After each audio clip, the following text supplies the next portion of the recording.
Hey, welcome to Vast. I'm Jackson Lansing, and tonight we have quite an episode for you. The Peacekeep has lost one of their crew members, not to tragedy, but to some manner of ascension.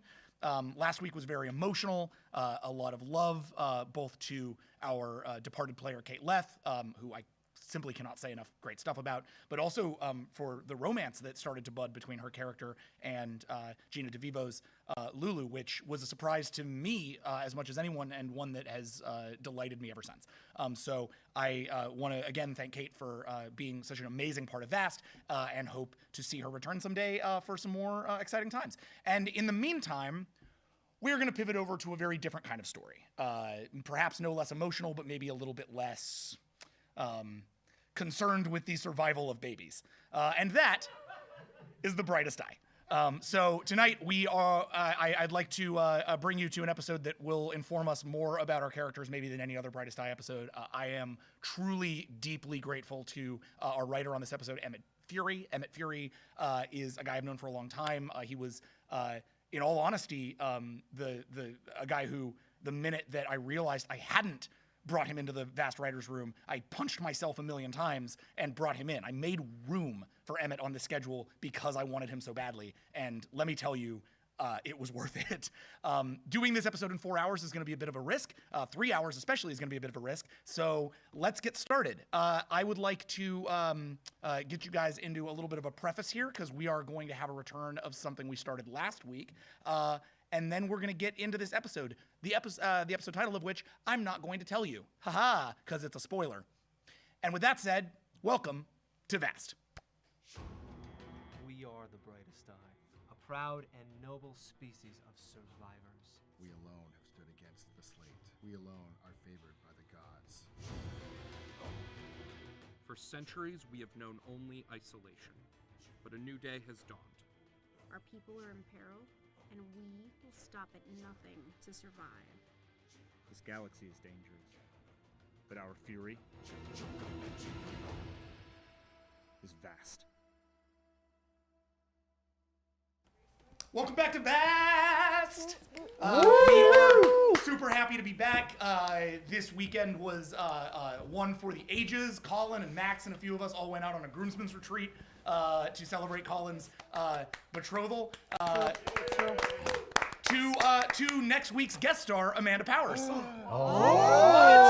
So you'll get to meet Colin's fiance next week. It's going to be a heck of a time. I've been waiting for the right time to deploy Amanda on y'all because she's amazing. But in the meantime, I really want to reintroduce what was clearly my favorite thing last week that didn't involve pulling out all of your heartstrings and playing with them while I laughed. And that is Kelly, our amazing bartender, who has returned back to make us these amazing drinks designed by our fan Shay. So Kelly, welcome back to Vast. What a dance! Thank you. So would you like to take us through what we got going on here? Absolutely. So if you tuned into the Facebook live stream earlier, I showed you how. Oh, is Shay here? Shay. Oh, I didn't realize Shay was going to be here. Hi, Shay. Yes, Shay's here. Oh my gosh. Back with a vengeance. Yeah. It's so good to see you again. It's so good to make some of your drinks again. Thank you. Shay, your voice sounds like the voice of God.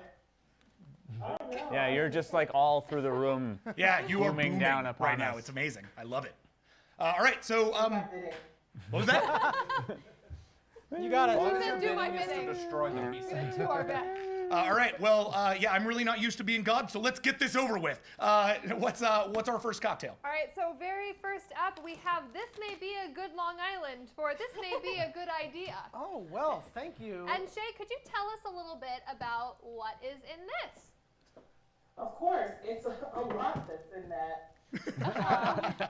Starting off, we've got Coca-Cola, sweet and sour mix, triple sec, vodka, tequila, gin, and Hennessy. Wow. Colin, please take that one slow. This might be a good liver trouble. You're gonna get lit. It's only Hennessy because it's really good and it's what I have in my house. Oh, this is really good. This is stupendously good. It's shockingly light. This is insanely drinkable. Can we all try sips? That's so dangerous. Yeah, I really want to It's try like some a Long of that. Island, but with Hennessy instead Yeah. of rum in it. Oh my goodness. Oh my gosh. Ooh, good idea is gonna get nutty. Oh, yeah, that's good. Oh, yeah. Thank you. So next up, we have the pina colada, which I just keep saying it's pina colada. It means no worries. Nice. Too drunk to worry. Well, yeah, if you have enough of them. But you tell me about this one, Shay, because it smells like you just walked into a Jamba Juice. So of course, it's pineapple orange juice, cocoa real mix, cantaloupe slices, pineapple rum, and ice. And I know we talked about pecan trees, and I just went with sort of like a tropical palm tree sort of take on it. This is really nice. Tasty. All right, and then third, we have the Mind Bender for Niter. And so for this one, I actually separated the shot that you drop in ahead of time. Wait. Oh, I'm so no. sorry. I'm sorry. Visionary Destroyer is first up. Mind Bender's over here. So Visionary Destroyer, I apologize, is I'm going to make that bomb for you right now. You're going to have to do this a little quick. That's okay. Hold on. Oh my gosh, Tell us really? about this one, Shay. Why does he have to do it so quick? Wait. We should wait for cheersing then, right? He can wait till Wait, hold up. Crosstalk. Shay, what we got?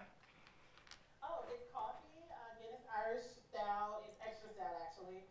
Jameson and Bailey's, and I kind of went full metal on this one because when I think of Visionary Destroyer, I just think of like an epic Irish car bomb. And the shot is just all the innocent, species and people that they pass by. And the coffee and Jameson, coffee and as you know. Oh, yeah. I'm gonna destroy every single thing in this. None of you get any of it. Ha. All right, ready? Yeah. So oh, goodness. He's We're going to gonna actually do it. Yeah. We're all just I gotta waiting do it. for Max to Yeah, destroy wait for this. you people to have, I'm gonna have a stained shirt for this whole Yeah, thing. you are. Shouldn't we wait until we all have shots Bomb! to do them with you? Do! All right. Go! Too late. Now he goes for the bomb. 1, 2, 3. Max. Don't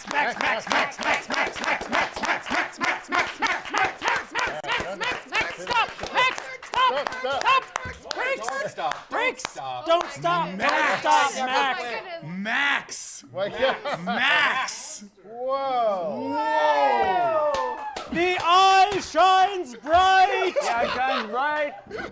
I've never been more Vast proud to does be not your friend. encourage binge drinking. Vast does not encourage binge drinking, except when it's Max. Must stars! Okay. That is like drinking a car bomb and an Irish coffee at the same time. I don't know how That you was did that. absolutely delicious. Wow. That He's was going to really be good. up drunk until 4 a.m. I'm really very excited about this episode all of a sudden. Not like I wasn't already, but holy God. So I think I was a little excited about introducing this one, the Mindbender, because for Niter, because this little tangerine or the clementine in here, as you know, Shay, has been soaking for hours. Oh my god. So tell us, what has it been soaking in and why? It's been soaking in triple sec. Oh my got God. champagne, so when you drop it into the champagne, the bubbles of like the clementine and the champagne kind of make it rotate and move like a brain. Oh my God. It's so Pretty cool. amazing. It is. I gotta say, Thank you this so was much. my favorite of the designed cocktails when I first saw the picture. I was like, the idea of making a Nidar out of a cocktail, like in a physical capacity, was unreal to me. I love this concept. Classic. It's beautiful. Thank you so much. Classy drink for a classy mind. Nice. And what's our last one? Our last one is the science thing. It is for Hans. It is a Jello shot. Tell us about it, Shay. It's squishy. It is a Red Bull vodka Jello shot. Oh, Vodka. that actually is right on And point. when I think of Hans, I just think of this like ball of energy and information, and Red Bull. and, Vodka contains information. It does. Of course. I love this. Fantastic. All right. Well, all of our amazing cast members now have their amazing cocktails. So much. Inside of them or not. Yes, indeed. So thank you, Somewhere. Kelly, so much. Thank you, Kelly. Cheers. Thank you, Cheers. Kelly. Enjoy responsibly. Thank you, Shay. Thank you so much. And thank you, Shay.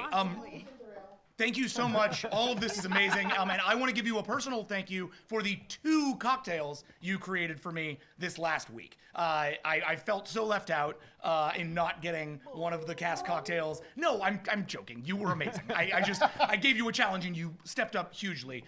I cannot wait to try both of them. That first one, the Lansing,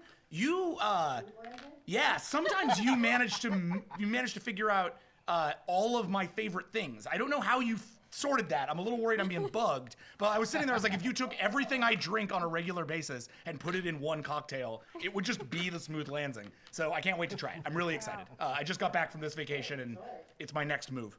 I have a question. Yes? Since Kelly is probably going to leave, and I'm going to be very Red Bulled up for a while, and given the hints you've dropped about Hans for this episode, is it possible that I could get one of what Colin's drinking? An extra, just what we need. Yes, Beautiful. I think I can put that together for you. Two? For all of us. 2, 3, Just get a 4, picture. 5. I'm gonna be here for a while. Hooray! You're amazing, Kelly. Thank you. We love you, Kelly. Okay, so Love you, in the Kelly. interest of getting this thing started, we are going to say goodbye to Shay. Thank you so much, Shay. You were amazing. I again appreciate these so much. Okay. I am going to be made of energy. Good. Dude, you're gonna need it. All right, are you guys ready for this thing? Let's do it. We are Awesome. ready.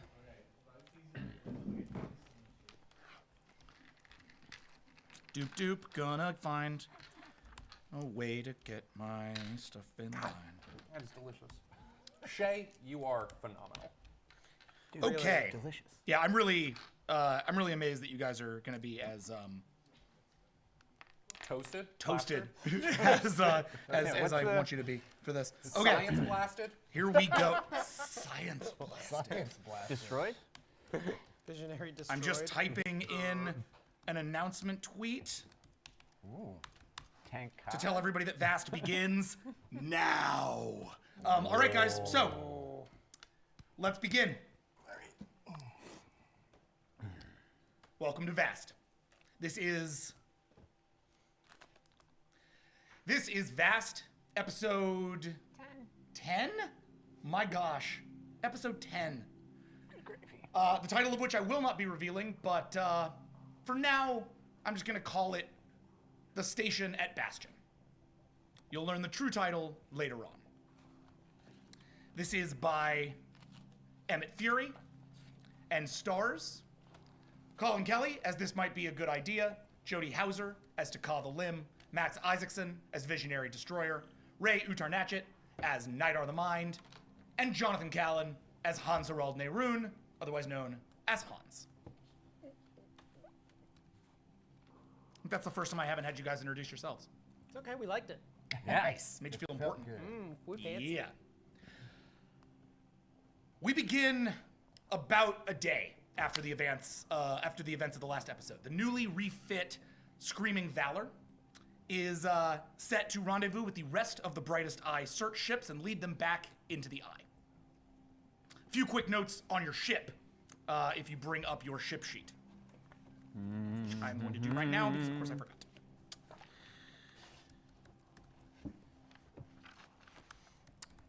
The Screaming Valor has been, as we discussed in your last episode, pretty significantly retrofit. One of the ways that this has happened is that you have had the back half of the Karnala, that ship that you previously took over, essentially inserted into the back of the Screaming Valor. So the concept art is now a little bit out of date. The Screaming Valor now has this sort of larger, like wing on the back of it, like a wheel on the back of it. Like thorax.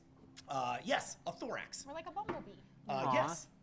It actually fits the design aesthetic shockingly well. A few things to draw your attention to, because the ship sheet on the screen is probably outdated, and again, my fault. I do some of this stuff last minute. Your shields have now increased to 6 from their previous 3. Your shields have been significantly improved. So too has your combat maneuvers, though because of the larger silhouette your ship now commands, your evasive actions are still at a 1. However, your combat maneuvers are up to 5. You have a similar power. They were already at 5. Oh, then maybe this was updated. Okay. They were at 4. Nope. Oh, okay, sweet. So at least that bit's up. The power systems have been improved, as have the power systems have not been improved, but the transporter systems have been improved. You now can transport 4 people at a time rather than 2. Cool. The Corsair Cyclone is fully operational. You have pilots who are trained in the use of the various vessels, and you can now use those fighters. They are not usable in orbit, or in atmosphere. I want to make that clear. These things are not Atmo vessels, so they can be operated in space or not at all. Make sense? How many of them do we have? We had a dozen before. Then you have a dozen now. Okay. Thank you. You have new weapons on the ship. You have a Polaron beam now. These are Siren weapons that operate twice as well against shields. These generally you're going to want to fire as your first line of offense. So we still have our burn cannons. You do. These are mounted to the Carnala. So you have Polaron beams as well as mines. You have the Carnala's sort of mine system. Did those work in Atmo? Mines, no. Well, I mean, they would fall to the surface of the planet and probably destroy themselves on the way down the same way like a meteorite would in Atmo. But they could be perhaps used as depth charges. This is a way to use them. I can like fart underwater with my ship. Yeah, underwater ship farting. That's about right. It is. Plop, plop, plop, plop, plop, plop. It is a real pleasure to be part of such a robust and awesome ship. I am so sorry, other team. I guess you gotta do something about this, because this ship sheet is really beefy. They need to recruit their own Hans. Yeah, they should have got a Hans. Your scanner, they kind of took their Hans. Yeah. You kind of took their Hans. You also have better scanners and analysis now. Your scanners are a 3, your analysis is out of 4. Cool. These are generally like essentially Siren beefed up systems that have been started to plug into Hans's tall Klee systems. Cool. Do we have our AI as well? Sort of. Okay, so this is a great question. You have been attempting to mount the AI to the rest of the ship to coordinate all ship systems. As of now, this has not been achieved. This is something that specifically Hans has been working on ever since this happened. He's been like talking to the AI, and he's been working with the AI, and he's been trying to deal with the AI. Generally, so far, it's been unaccepting of Brightest Eye ship systems, mostly because the Brightest Eye ship systems are run through Concordance, and the Concordance, you cannot run the AI into the Concordance. To do that would literally risk the entire Concordance. It would be like plugging in a foreign agent into your system. It's not a feasible solution. Never want to do that. Just for reference, I rolled a 9 on that. So. Yeah. I told him it was impossibly hard. He would have had to roll a lot higher to make that work. If only there was some kind of specialist in language translation. If only somebody took scientific breakthrough as a merit. So, with that said, y'all, we begin about a day, as I said, after the events of the last episode, and you guys have been installing this thing for pretty much that whole day. A lot of the stuff was installed on the Siren planet, on their homeworld, but now that you've left, the rest of the sort of computer engineering has begun. Hans has been tuning up your ship. Good Idea has, I think, been helping with this, probably, at least to some small degree. Yes, along those lines, Good Idea now has a 1 in engineering. Oh, nice. A 1 in helm. Oh. And a little bit of extra juice in comms. Whoa. Oh, nice. All very smart moves. Whoa. So, something to recognize here is that, while you've been working on this, obviously, like, your engineering skills don't really reach to his. So, you can help a little bit, but Hans has been kind of taking the lead. And the amount of work, sort of physically, at play is... Thank you. Thank you. Cocktail Goblin.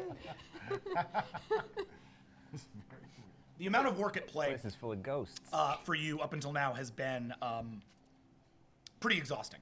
So you are now exhausted from the installation and the training of the new crew, and have been invited to Takaz quarters via private communication.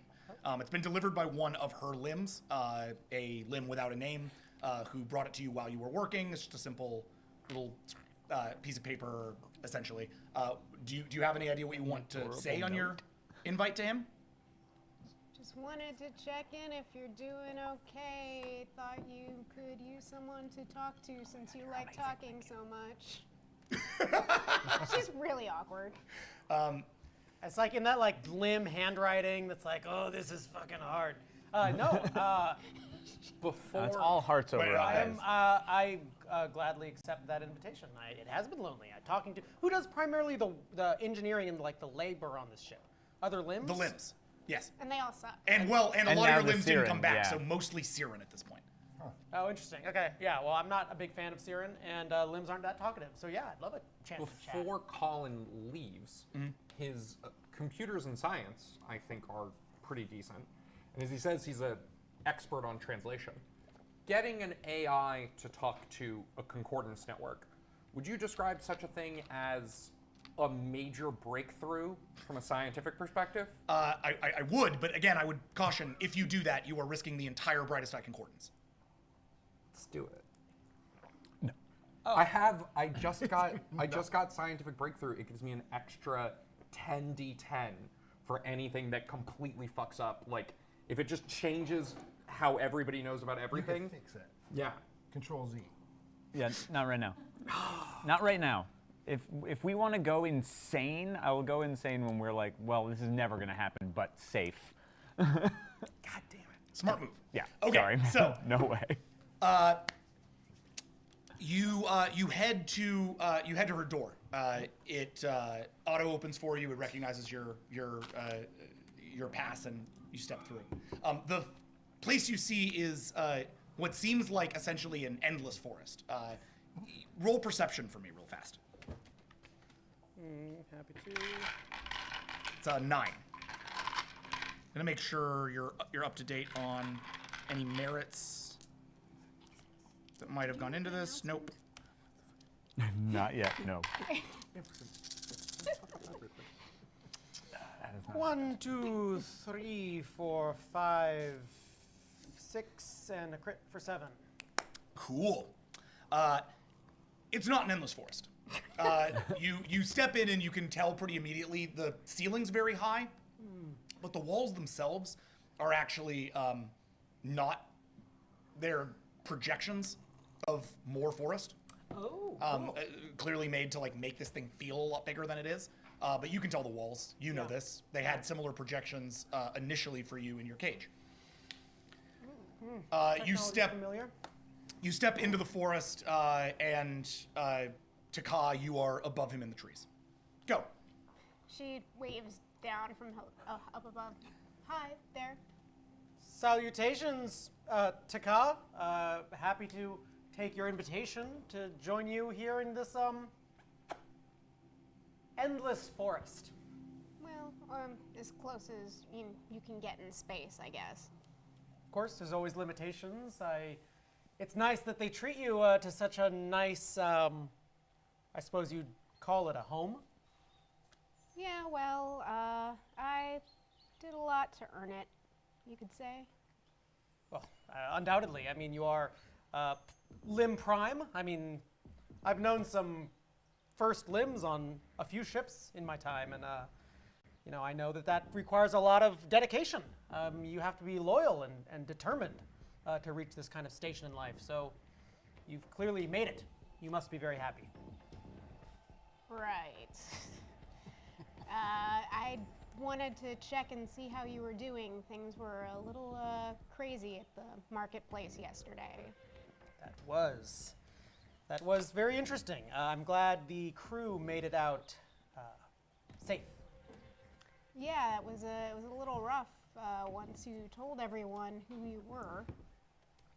Oh, that little incident. I mean, I felt that they might be able to, in knowing who I was, we might be able to further Gaska's cause. After all, she was being blamed for not capturing me in the first place. If they knew the situation, I mean, I just figured, the truth would elevate her position.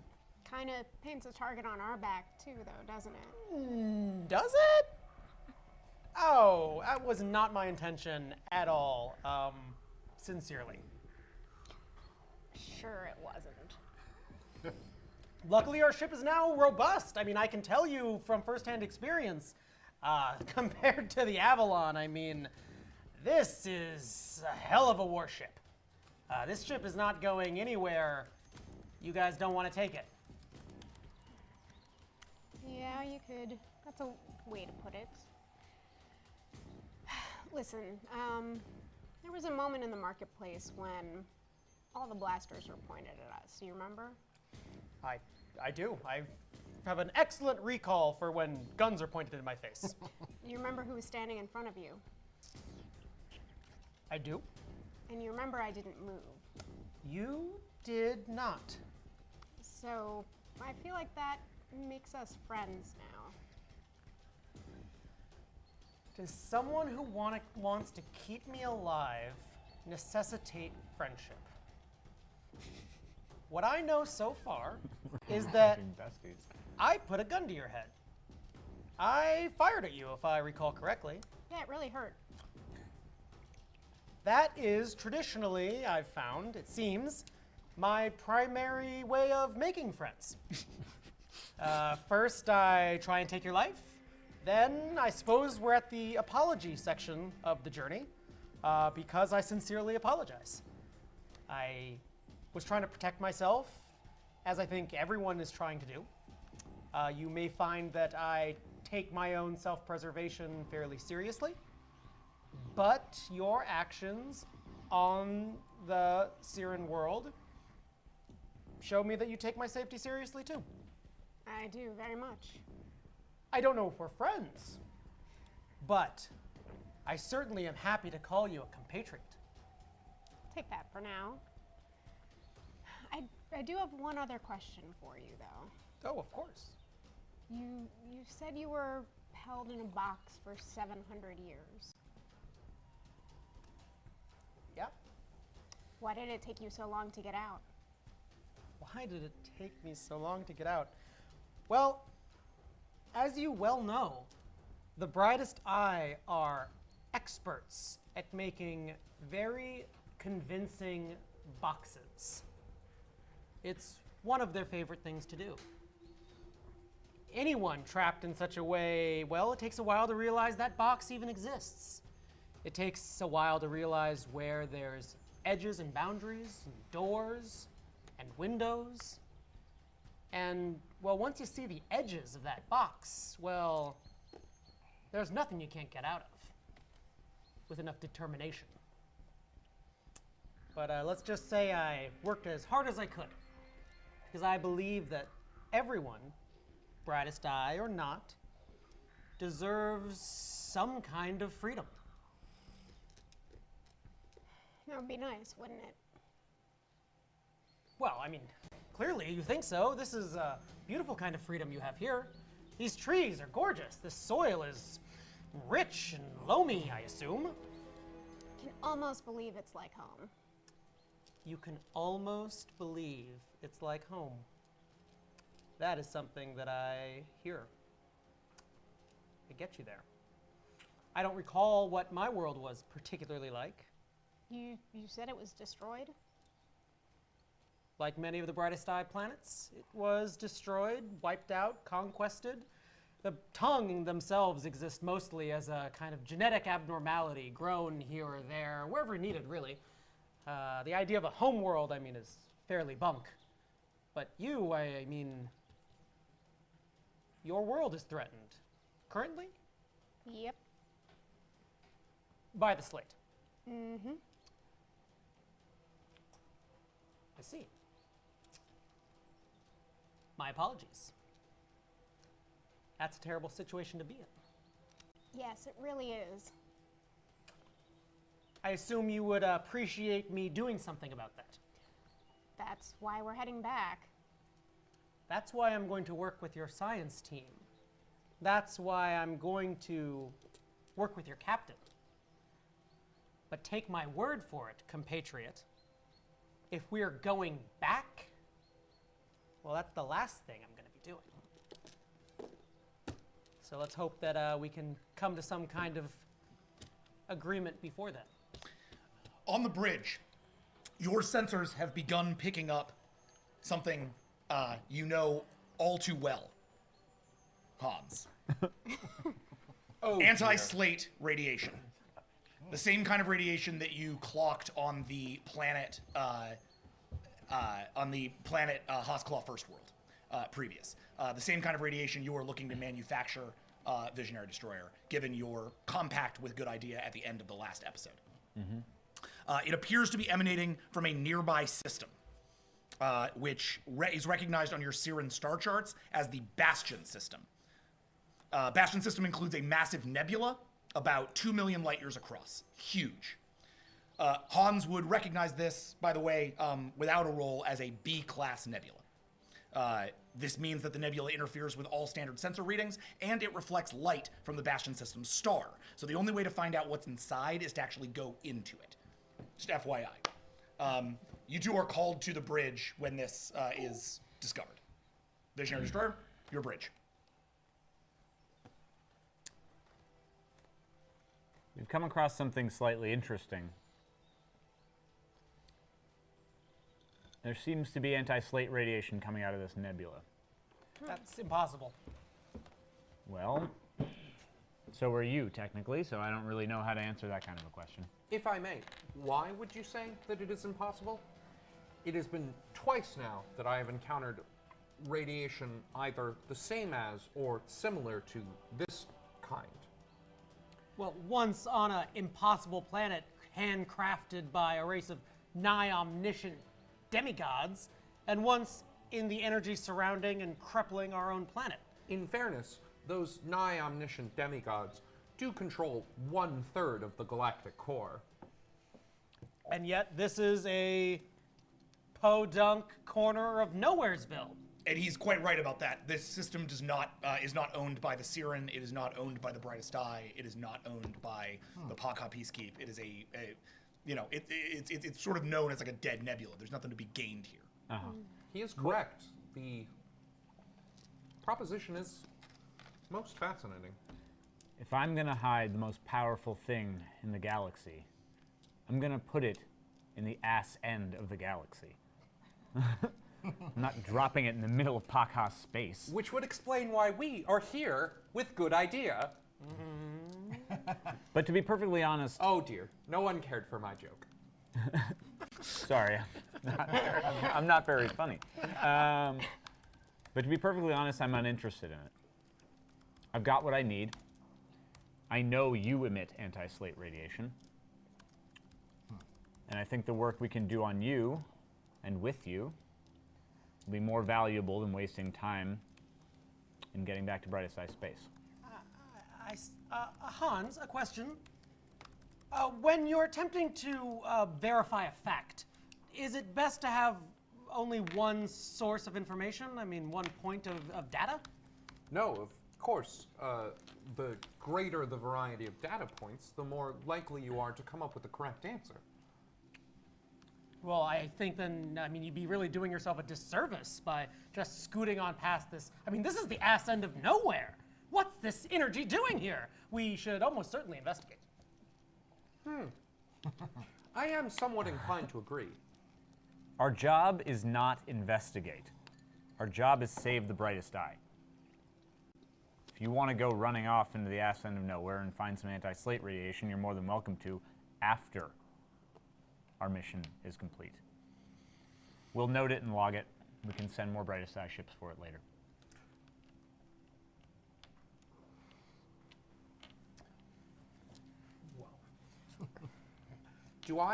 Is there anything else I notice about this? Want to do a perception roll? Anti-slate? Sure, is that It's what it scan. would be? Okay. So that is your... this is your scan roll, which is a 20, but that's really more of an analysis roll. I would like you to scan utilizing your new scanners. Okay. So just roll 3d10 for me. And I'd actually like to do a perception listen. Whoa. Just 'cause there's been some weird. Do a listen? Yeah. Go for it. I'm just handing this to another person. Can Yeah? I? How do you do? I believe that's a 4. Oh, wow. Nice. Can I aid him in that role at all? Not necessarily, and you don't need to. Okay. He's good with that, because the scanners are not they don't operate on the same dynamic. They're ship systems. We'll run that listen. So you discover, as you scan out the system, that you're sort of scanning into the system. Your new scanners managed to pick up a couple of things that are a little odd. The first is that everything, the thing is supposed to have 2 planets inside that nebula. They're traditionally your Bastion system sort of Siren archive set surveys indicate that there are 2 planets in the Bastion system. However, your new scanners alongside your Tall Klee information systems are picking up 3 The third system, incidentally, only pings off of your tall Klee database, as if it knew it was there where the other 2 planets were only known by the Siren database. Taka? 7. And go ahead and roll your, by the way, Hans, go ahead and roll your scan for 20, please. Taka? What'd you get? 7. So that's a full success. You reach out, and it's not clear, but there is life in this nebula. It's all seems to be concentrated around the same area he's detecting. You can feel huge life, small life, life that shouldn't exist within this nebula. No life has ever been detected, but I mean, life on a large and small scale. But moreover, what you feel is the same sort of space-time mess interference that you encountered at Hosklaw First World. Perhaps even more powerful than that which you experienced there. What was I got an 8. Okay, so you got what you got what I described to you. Yeah. On second thought, the captain is correct.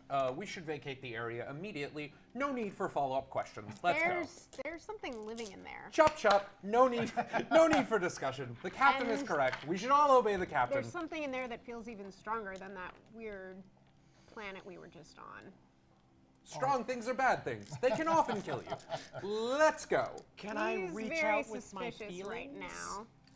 Like my slate. Yeah, if you like. Juju? Slate Juju. Is that the name of your skill? Kinda.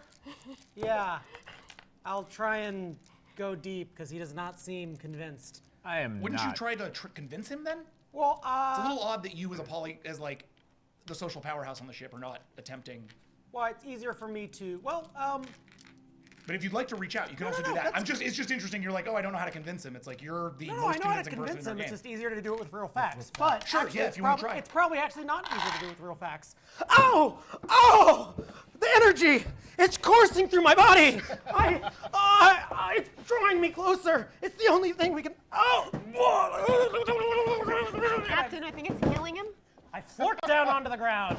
Agree. Hans. Yes, it is killing him. We should flee. Roll 20. This is your lie.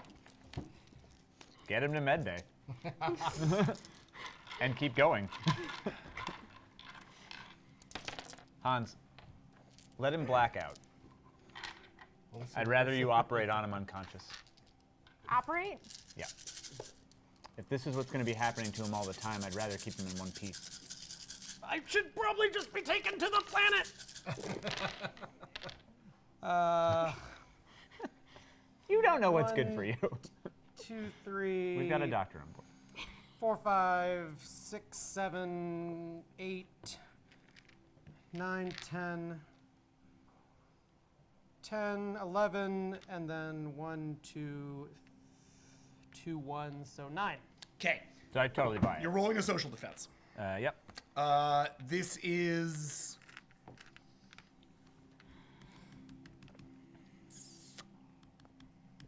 15. Beep, boop.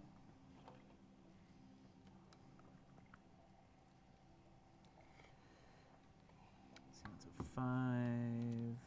Any ones? I roll. Oh, God, terrible. 3. Okay. You are convinced by his lie. So at least from the perspective of you don't think he's like doing this not on Yeah, purpose. there's a weird Okay. anti-slate thing. Yeah. happening. Something's happening to him. He's on the ground. He's sort of having a seizure. Go. Yeah, Hans, get him to medbay. I don't care what has to happen, but get him there, get him strapped down, and don't let him hurt himself. I must admit, though, I am fascinated by this phenomenon. And if you want to study it with your equipment in the right place. I'm not going to let this happen on my bridge.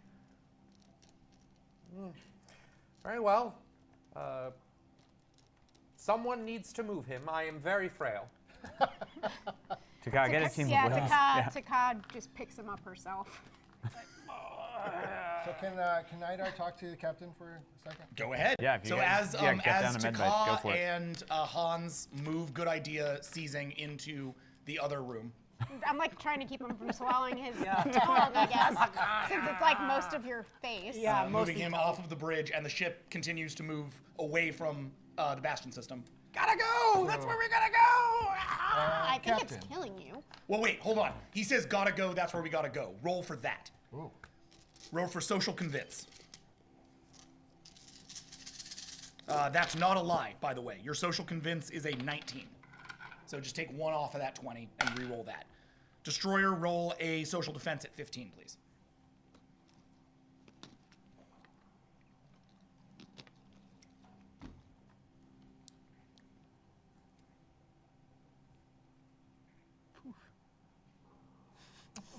I think I got beat based on how many things he's counting, but I got a 6. Okay. 10, 11, 12, 13, 14, 15. 15. Jesus. Cause And magic no with fail. As he's dice. pulling out of the That's supposedly room, cursed dice. you hear him say this, and your conscience kicks in. You made a deal with him that you would do whatever you could to find anti-slate radiation and use it rather than him. You signed on this. You agreed to it. He is telling you need to go to this place to solve it. Taking him back into that cage is not your deal, and you should not do it. And you feel it in your bones. Yep. Does okay. he have bones? I mean, I he say has- skeleton. He's an I mean, I do. exoskeleton. All, has my an entire exoskeleton. outside is bone. Yeah. I'm very chitinous. Okay. Hans, still get him to medbay, stabilize him, take care of him. And Very for- well. And for the sake of the mother, somebody steer us into that damned nebula. Captain, if I may, that is a very unwise idea. I know it is. But if we haven't been a group of people who have done nothing but make unwise decisions and come out on top every single time, I don't know what we are. So you know what? I may as well throw us into that mouth Read of the my mind, devil. Captain. You read my mind. Who actually is flying the ship right now? You read my mind. One of the limbs who Yeah. who used to work under Noble, right? We have just like a limb flying the ship. Captain, with due respect, you seem undissuadable on this matter. In which case, very well. But I would like to be at my scanners for when we enter the nebula. It Fine. is important, if we're going to learn about anti-slate radiation, that you have someone there capable of analyzing it. I shall keep good idea next to me, and I will keep him from dying. Probably. Definitely. Definitely. Very most likely. There are no absolutes in this universe. It's pretty true. Hans does not deal in absolutes. So I'm still holding on to okay. him, and I'm like, do we just leave him here, then? Just Bring like, a just medical. like someone with a sofa. We've who got a doesn't know where med it team. goes. Bring a medical team up and get him stabilized. No, get him down to med bay. What am I doing? Get him to med bay. Taka, if you can take him to med bay. Hans, somebody's gonna have to stabilize him. You don't eat or drink. Do you have any other doctors aboard your brightest eye vessel? No, we don't deal in doctors. Well, that hardly seems like my fault. It's why you're here. I am here to serve as the science officer aboard the Screaming Valor. There is science to be done. And the Where- science can wait. I promise I will not go into that nebula until you're back at your scanner. I will hold you to your promise, Captain. Yeah, and don't break promises. So med bay, do Obviously. we have a med bay? We have something of a med bay. Yeah, you have a basic medical like bay. It's not really equipped for people like him, but you know, it does have a place for a tongue to like, you know, regenerate. Yeah. So you can. Right, his physiology is not like out of our Yeah, zone. no. I mean, you're equipped to deal with vassals. So I guess you are equipped to deal with his biology. You can Yeah. regenerate him. Okay. Great. So you guys move him down to the med bay, put him into a regeneration pod, and quickly realize there's absolutely nothing physically wrong with him at all. In fact, he's completely fine. There is nothing wrong with him at all. You're like a lying 6-year-old. You're just like, All right, I'm going to got a keep stomach him ache. in the stasis pod then and go to my captain because this confirms a suspicion that Hans has been having since our previous. Well, you're not even going to ask. You're not even going to talk to me By the about way, it? the vessel is heading towards the nebula, but is stopped outside the nebula because Yeah. you agreed not to go. yeah, we're not going in. Also, I'm gonna stay and Nidar and I watch were him. going to have a chat before, while these guys are down in medical, if that's cool. Yeah. Captain, I understand your hesitation to investigate the nebula. And I understand your fear.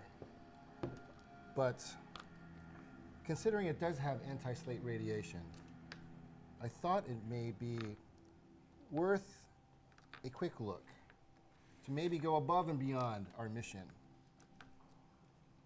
How do you mean? come back to the Father with more than he's asked you for.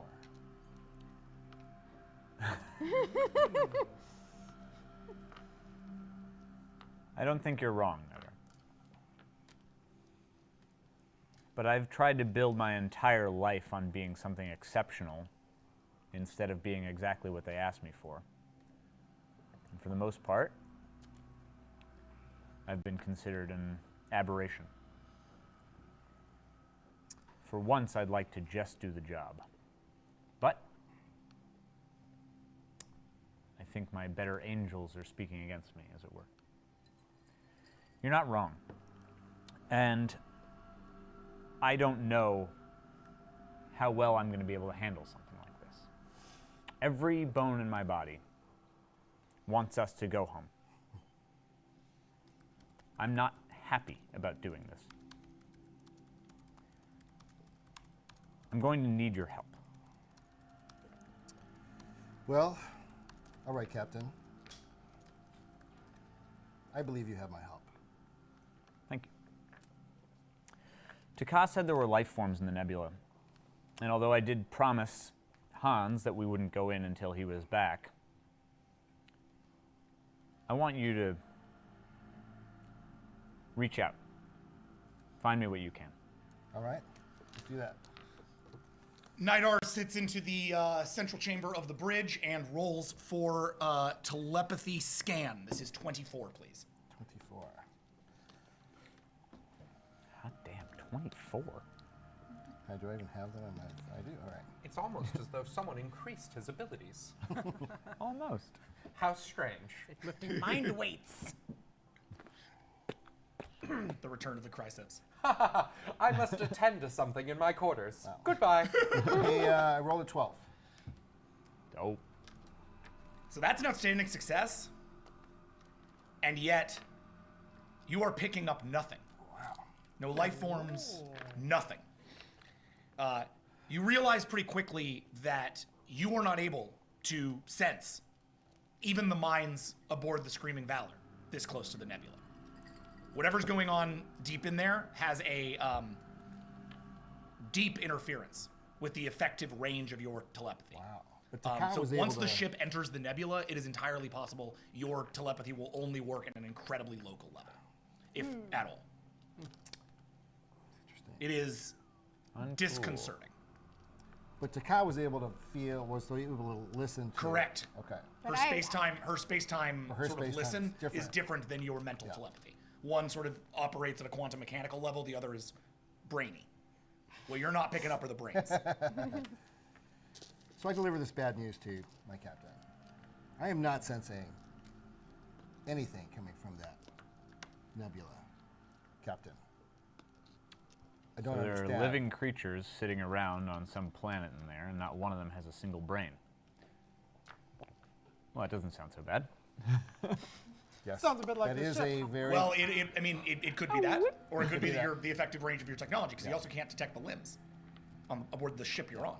Oh, right, he can't detect anything. I cannot, yeah. Oh, all right. We've all lost our minds. He can detect you. Right. You can detect your your immediate surroundings, on the but anything bridge. beyond that, you're On the not bridge, I can, but not in the ship. Yep. Okay, so whatever it is clearly has like a psychic dampening field or something like that. And that is not technology that we really know how to handle. Shit. Okay. Nidar, whatever these people are, they've been expecting something like this. Are you saying that they've been waiting for us? I don't know if it's us, but whatever it is, something like us. They know you exist. They know something like you exists. They don't want you around. Suddenly, a massive event shakes your ship slightly, and your ship begins to move towards the nebula. The limb turns around, looks at you, all limbs up. I'm not doing this. I think we're caught in some kind of tractor field, Captain. To get us out of this beam. I'm trying, and it's hard pushing on your engines, on your your drives, on everything you can. You can't move to crossing speed. This thing is like affecting your systems. Specifically, the science station starts to flicker and then starts to read out in tall Klee. I would surmise that he will not succeed, Captain. Or did you come back up?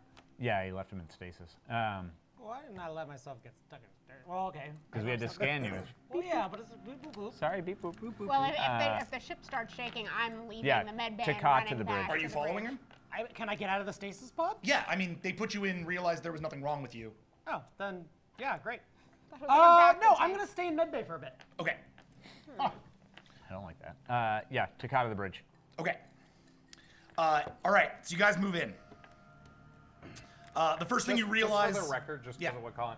I, wasn't going to make a thing about it, but, it was my intention that you were, restrained in stasis. That it was, Okay. a Sure, but I mean, regeneration, Skywalker pod, you know? Yeah, but though presumably Thing. Skywalker could get out of the pod, but I feel you.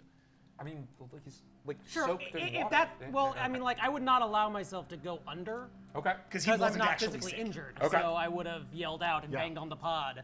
So either you let me out or Okay. I would have stayed and crawled out. Let's just say he has the ability to get out, but hasn't. Okay. Can we just to that's fine. make this Yeah. Okay, great? so it would make sense. I just totally We left are him worse than the unsupervised. Peacekeep as soon as Colin joined our ship. We had nothing done. The We'll get first things thing done. that you notice as the ship enters the nebula is that He is third problematic. planet in the Bastion system, one enveloped entirely by the nebula. The nebula diffuses light from the nearby sun, enough that the crew is now as you step, forward towards it, as you're heading towards it, you can't look directly at the sun. It's refracting all this light from the sun inside. But once you're actually inside of it, you start to be able to see better. The scattering of sunlight also has the effect of lowering the external temperature of the Screaming Valor to manageable levels. It was kind of getting a little hot as you were first pulling in, but now you're all right. Visionary Destroyer, for what it's worth, you notice that the concordance has also stopped working once you pass through the nebula. Yeah, fuck this.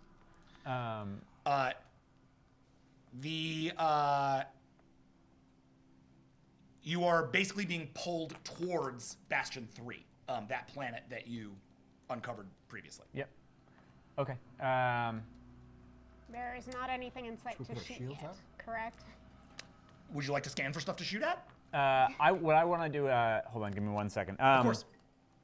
Hans, send a message to whatever source this beam is coming from and tell them that they have 5 seconds before we shoot everything we can in the direction of Bastion 3. Captain, And if it doesn't work, we will crash our ship directly into that planet just to take out whatever's pulling us in. Captain, if I am correct about what we are experiencing, and I very much imagine that I am, what you are suggesting will not work. Will it kill things? No. Perhaps Then what us. the hell are you suggesting? I am suggesting that now that we have chosen our course, we must see it through. What are we about to go into? I can discuss that with you, but first I would like to discuss a separate issue. More important than the giant planet that's sucking us in that I can't shoot? Yes, because we are about to enter a gravely dangerous life and death situation. And if we do so with good idea, then what I have discovered must be communicated. I took Go good bananas. idea to the medbay. He is not sick. This confirmed a hypothesis that I have had since our time on the Siren world. Good idea, and I don't think it would be metagaming to say that at this point, we've all kind of noticed, and certainly I can notice based on the data, that he's got some ability to convince people of things that he would not be able to otherwise. Sure. Right? Okay. It's what my species is known for. Yeah, this is But- not atypical of a tongue. Yes.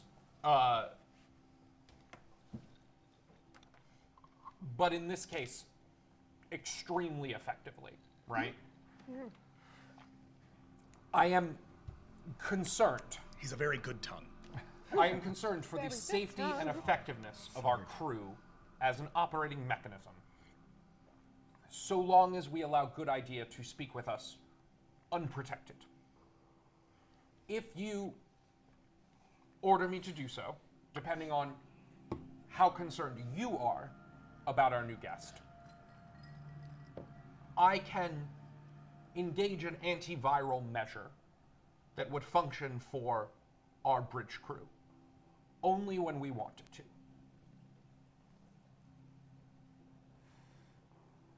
What do you mean specifically? Very good. Your brain is like... As you are pulled towards the planet, you begin to enter the planet's atmosphere. Continue. Your brain is like a computer. Computers have BIOS, which is the thing that allows the hardware to function. Faster. On top of the BIOS is an operating system. Your operating system might be the language and culture that you've grown up with. Kaboom! Your planet enters atmosphere. Below Really, it, quite a lot vast faster. red desert. An arid desertscape littered with towering calcium deposits. 30-foot spindly outcroppings that reach skyward like curved, bony fingers. From the surface, you can see the sand all the way to the horizon, if not for the ranges of mountainous red beds, sedimentary rock formations stained by red ferric oxides. There's also a handful of more fertile-looking mountains, sparsely covering what looks like desert grass, which stirs slightly in the wake of the Screaming Valor's engines as you enter atmosphere. Okay, Continue. so Captain, do you those want me to Siren go? translation devices that we were given, Him. I'm just going No. to hand them I out want to to the leave crew. him where he Okay. is. What I'm going to do is set them all. This is a device I call the Idiot. What it's going to do is translate everything Good Idea says, as long as it's on, into Tall Klee 3 times and then back again. Essentially stripping everything he says of all nuance and systemic language structures. It's just babblefish back and forth like 100 times? Yes, it is designed to function like a bad internet translation. Okay, program. great. Roll engineering for this. And understand that these aren't built yet, right? Like, you can't metagame back a build. You gotta. You didn't build these before the game. Sure, And but you're not. these And are- if you're building them but now, these these are acting in game. These are universal translation devices? Yes. I'm going to assume that it's pretty easy to set a bad translation. I mean, you're dealing with Tall Klee, which is kind of a complicated measure here, but Take sure. any language you want. Sure. I mean, you can do it in Siren. Okay. Oh, 'cause we've got you want me to Siren roll translators regular for the crew? engineering? Yeah. Got it. That was part of his acquisition. All right, so that's an 11 for hacking, please. 11 for hacking. Yes, because these things aren't built to translate inside of each other back and forth. They're one-way translators. The idea is that they translate once and then back. If you're going to change their functionality, that's hacking. I'd like to do one thing in medical when the moment. Okay. Okay, I'm going to use 2 of my willpower. Okay.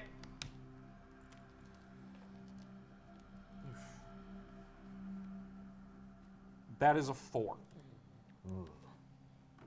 But Okay. the key here is, the more I fuck up, the better it works. So you managed to get them to essentially translate Siren and then back to normal, basically just like feedback loop them once. So you can improve these over time, but for now, anybody equipped with this is going to receive a +3 to their resolve checks. So basically, any social defense now has a +3. Great. Cool. Butts. This should Please keep in mind that you have these. I'll add them to your ship sheets. This should protect you against the neurolinguistic virology that I hypothesize to be the source of his convincing nature. And what did you call this? The Idiot. Got it.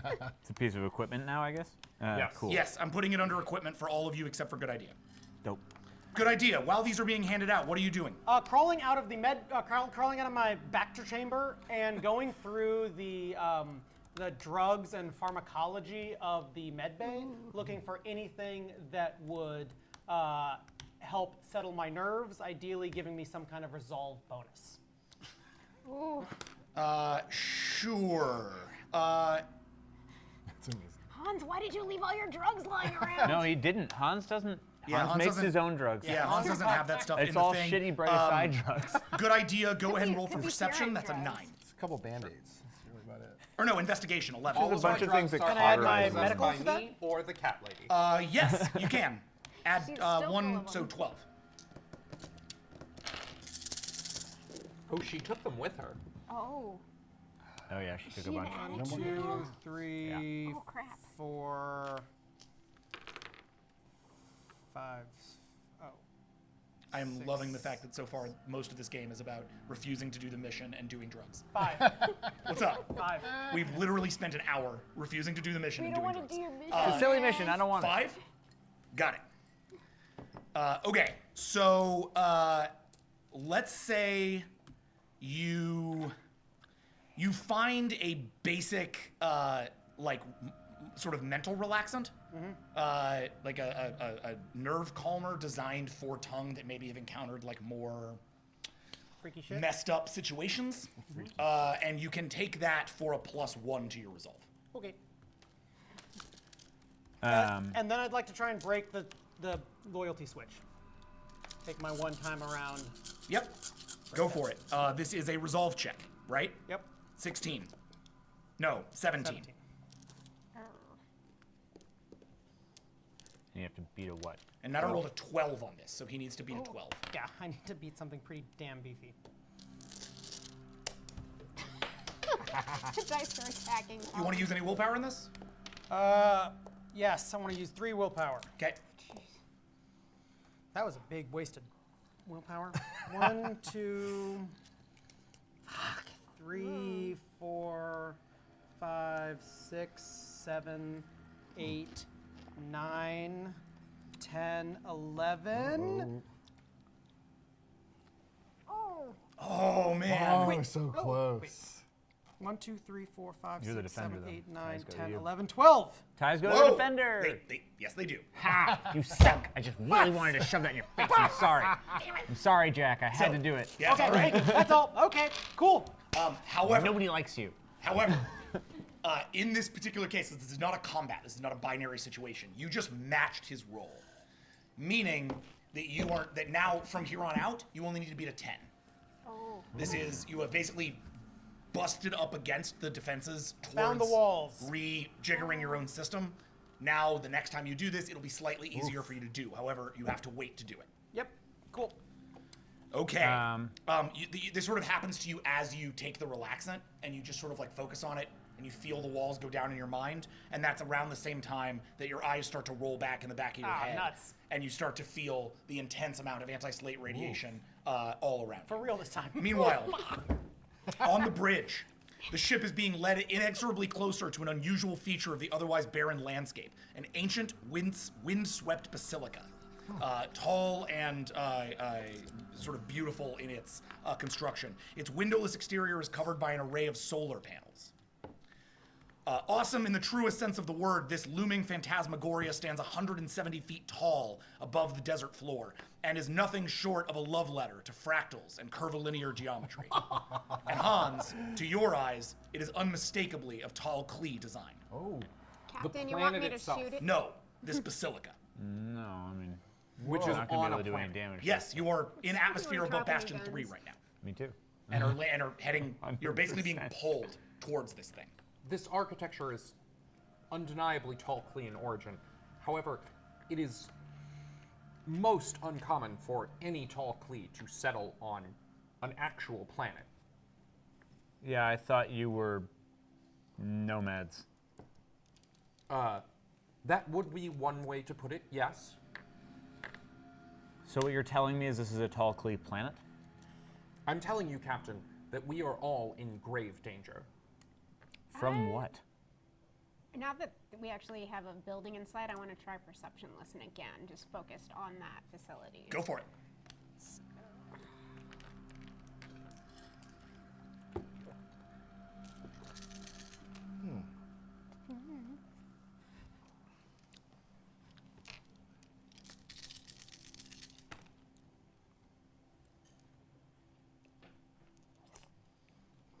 Five.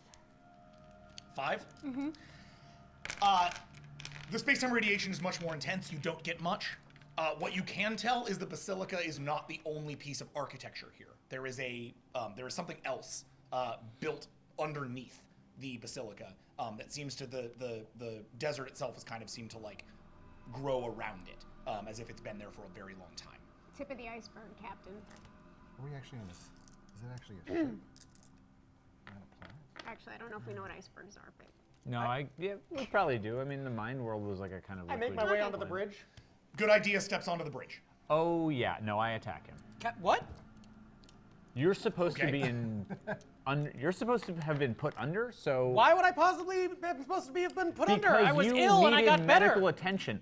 Yeah, some good that your doctor did. You are now in combat with good idea. Yeah, Please and you roll broke initiative, out. both of you. So great. oh boy. Okay. If you're going to break these kinds of deals that I make with you, then What deal did you make with me? I was convulsing. we work together. I got a 1, 2. I got a 2. Oh, no, 1. You got a 1, you got a 2? Yeah. You have first action. What do you do? I'm going to punch him in the face, just standard. Okay. Standard My punch. fragile noodle body. This is. I don't need to do anything crazy. All right, Destroyer, that's a brawl check. This is just a 9, little, please. Are you at least pulling the punch? Good idea, roll defense, which is 2. You don't kill him? No, Your I'm armor does gonna not track in fuck this. out. Okay. 5. Okay. Your offense is effective. Let's see. Destroyer, Offense what's is your effective. Yeah. Yeah. You're fairly offensive. Slightly offensive. 4, 5. You do 5 damage to Good Idea. It's bashing damage. He can recover, but it'll take some time. Yeah, that's fine. You basically knock him in the face, like hard, Yeah. and he goes down, like Oh, flat. man. You know what? I'm gonna take that damage. I hope you're happy. I am happy. Oh dear. Can we please focus the violence on No. the problem in front of us? Everybody stop right now. The problem is directly in front of me. I'm going to wrap my pincers around Good Punch Idea's me. I neck, believe it. You punched Okay. me. Now it's my turn. and I want to get... Yeah, technically it's his turn. Damn it. It's my turn. No, gun. I grovel Fast on the reflex. ground and Gotta call it, man. I point shoot him. out that you left me to go get medical attention. Your doctor left before I was even cured, as if he thinks that all science can be explained by numbers and chemicals. Have you never thought that there might be something beyond your stupid numbers and tests? Good Ever idea. think to check for that? Good idea. Roll 19. Yes, this is a there is social a convince. mechanism for testing for such things. It is called science. Destroyer, roll 15. This is your social defense. All right. Is that what I'm sorry, no. 15, 16, 17, 18. 18. 18, you get the +3. Oh, yeah. Dope. So it's a little bit more of a settled roll here. 18 versus 19. Also true. I mean, not actually, but almost. It could have been true. Isn't it a better roll for you when you're lying? It is, but he's not really lying. I'm not really lying. Crap, it's 5. Still a cheat. Beat a 5. Yeah. yeah. 1, 2, 3, 4, 5, 6, 7, 8, 9, 10, 11. Means a Oh, 5. These are ones. I can't catch a break. Oh, wait. 5, 6, 7, 10, 12. You see it in his eyes. He is telling both the truth and, given what's in front of you, that would appear to be true. He is still a problem, but maybe a problem for another time. Okay.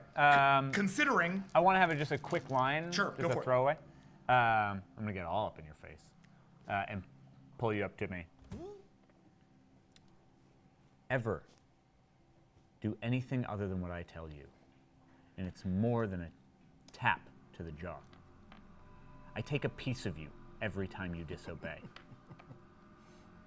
The eye shines bright. You're damn right it does.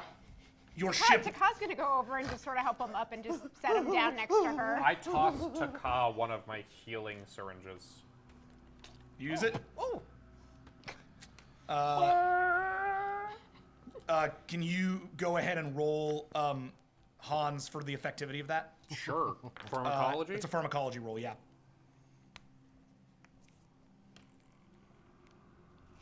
My little fragile face knits back together. I can't wait to eat a piece of you. God damn it, Max. While he's rolling, can I ask the captain a question? Please, go. Okay, so Nidar floats on over. Captain, given that we are looking at a wonderfully beautiful phantasmagorical, Phantasmagorical. Sorry, give me that number real fast. 14. Thank you.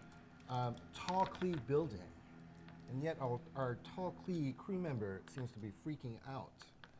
I wonder if it's worth asking him exactly why he is freaking out. I think that's as good a question as anyone's going to ask, Nidar. Because tall Klee are dicks, okay? They're huge, swinging dicks, and you want nothing to do with them. You're right, I don't. But I want to know why they have anti-slate radiation, and I have a feeling you probably do too. The ship lands Ooh. I'm just right like, in front of the basilica. Thank you. Thank you. say we're friends. Oh, we're getting there. Well, we'll go out and meet them. All of us? Yeah. Get a security detail, Taka. I'm gonna want more than just 5 people walking out into this. How many? How many limbs do we have? Hundreds. Yeah, you have a couple hundred. 20. Okay. If you're encountering a strange alien civilization, you might want someone who can assuredly speak the language. Yeah, who you doesn't would make think that. simple mistakes. We do have a native with us. I just, a native who doesn't even know how medicine works. Good idea. You're coming for the sole purpose that I can't leave you alone anymore. I'll keep an eye on him, Captain. Well, that sounds like the safest place of all. Keep a weapon on him too. I have lots. Pick your Keep a favorite. weapon on him. I have lots. The Taka story. All right. Yeah. Let's go out. Okay. Let's say hello. You step out onto the surface of the planet, now essentially standing below the basilica. A large flying buttressed archway flanks the building's one entrance. There is, as far as you can tell, no one there to greet you. Hans? This is abnormal, even by tall Klee standards. Great. Abnormal tall Klee. Are you not an abnormal tall Klee? Oh, I am the most abnormal tall Klee. People like me. They do? Sometimes. I'll go ahead and You know, he's not wrong. I like him. I don't. 1, 2, 3, 4, 5, 6, 7, 8. There is a keypad just outside the double doors. It's ancient, but it is functioning. You also can, while your scanner is otherwise essentially like pretty useless, you do detect like strange blips of life signs within the facility, but they're inconstant and moving. Captain, you'll find a keypad right there next to the door, as well as various life signs within the building. I'll try to open the keypad. Hans, you reach over to the keypad. It's relatively primitive, but you recognize the tech, and the interface is indeed in the Tall Klee language. It's a simple matter for you to use the pad to coax the doors open. You do not need to roll for this. Convenient. He spends a couple of seconds at the keypad. His species. And the doors pop open. By the way, that code that you ran, it's like sort of an old school Tall Klee entrance code. It's not even encrypted. It's as if it was expecting other Tall Klee. It's a Fibonacci sequence nursery rhyme. Nice. Classic. Natch. Nerd. You step, the door opens in front of you, revealing a large antechamber. You're currently Hello? still standing outside. Well, Your voice simply echoes through the halls. Hans, can you scan for that anti-slate energy? Sure. Captain, should I You look down at your scanners, and your scanners are completely on the fritz. No, I cannot. Captain? I'll listen again. Okay. Now that we're at the door. Yeah, good idea. If you'd like, I can announce you in grand, glorious, brightest eye fashion. Oh man, in no way do I want that.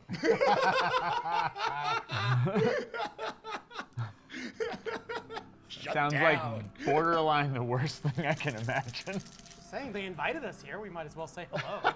As eloquent as you are, your public speaking has brought me almost no end of trouble. In fact, it might be reasonable to muzzle him. You can, in fact, detect the source of the radiation a bit. It is deeper. It is down from where you are right now, but is through those doorways. Radiation is through there and down. I suggest we follow the limb. All right. Put 10 from our squad at the front. We'll be behind them. 10 watching our back. Okay. The 10 watching your back, do you want them to follow you or stay at the door? Oh, fuck. No, we've got a whole crew that's watching the door, because there's a whole crew in the ship, right? They're with us. Yeah. Okay. Oh, I didn't leave any. Can I leave a message for my ship crew before we go in? Is that Sure. cool? Yeah, you're not inside there. You'll send one of them in to do it. Yeah. Keep an eye. If anything goes in that door that is not one of us, kill it. If you get the order from me, blow the temple. Only from me. Nobody else. One of them runs out to deliver your message. The others... And teleport, good idea, away and get the fuck home. Teleporters, unfortunately, do not work on this planet. Son of a bitch. This is known by Hans. Class B nebulas are real bad with teleporters. Okay. Then don't blow the temple, I guess. If anything, if you hear from me, send everyone. For a good idea. Solely. Oh. You step into the antechamber.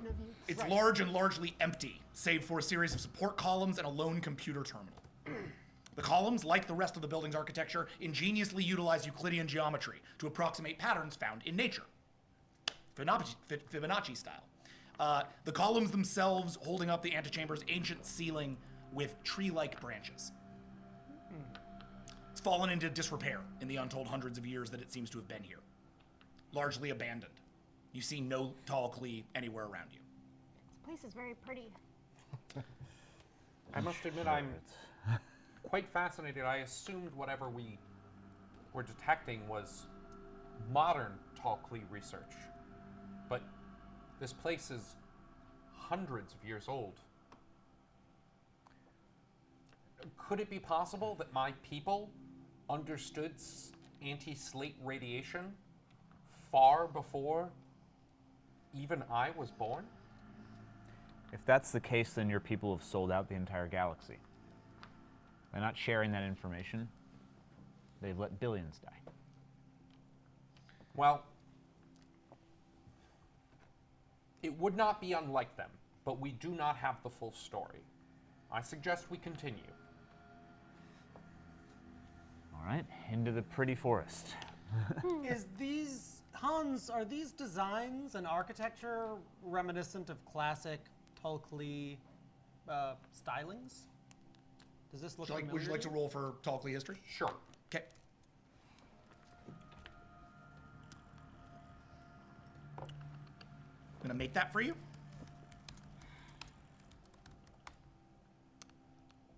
Do the trees go all the way down? Just sorry, Jack, I know I'm interrupting you. Yeah, they go all the way down to the floor and then up. Okay. Taka have a talk. Well, they're not real trees, are they? Are they not real? They're just No, they're like, stone Oh, they're trees. fake? Oh, son of a bitch. Never mind. that's why I'm like, it's pretty, not anything Not more than awesome. That. Yeah. Not It was awesome. nice, they tried. Everyone tries. 9. Nobody gets a bunch of real trees. You This may would have otherwise be a time. little bit higher, but you have a -3 in politics, which refers to, the stuff you know about your own planet. Is So- that 9 plus cold hard logic? Yes. Okay. You have to add the cold hard logic. I normally just try Right. to keep that outside because you do that yourself. Got it.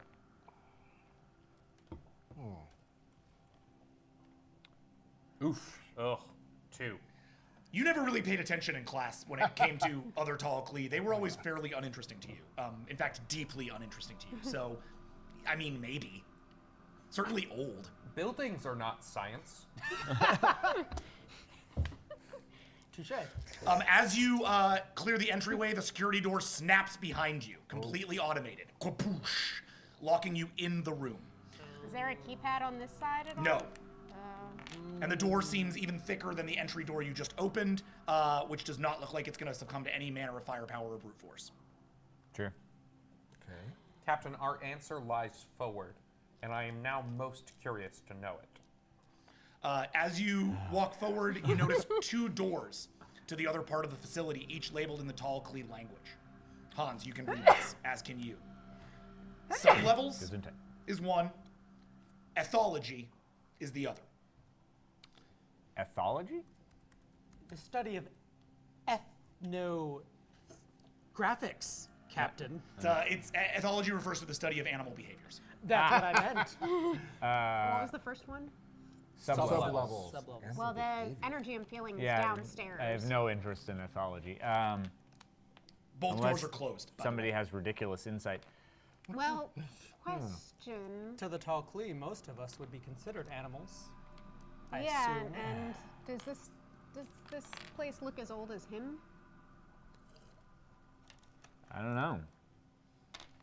It's hundreds of years old for sure.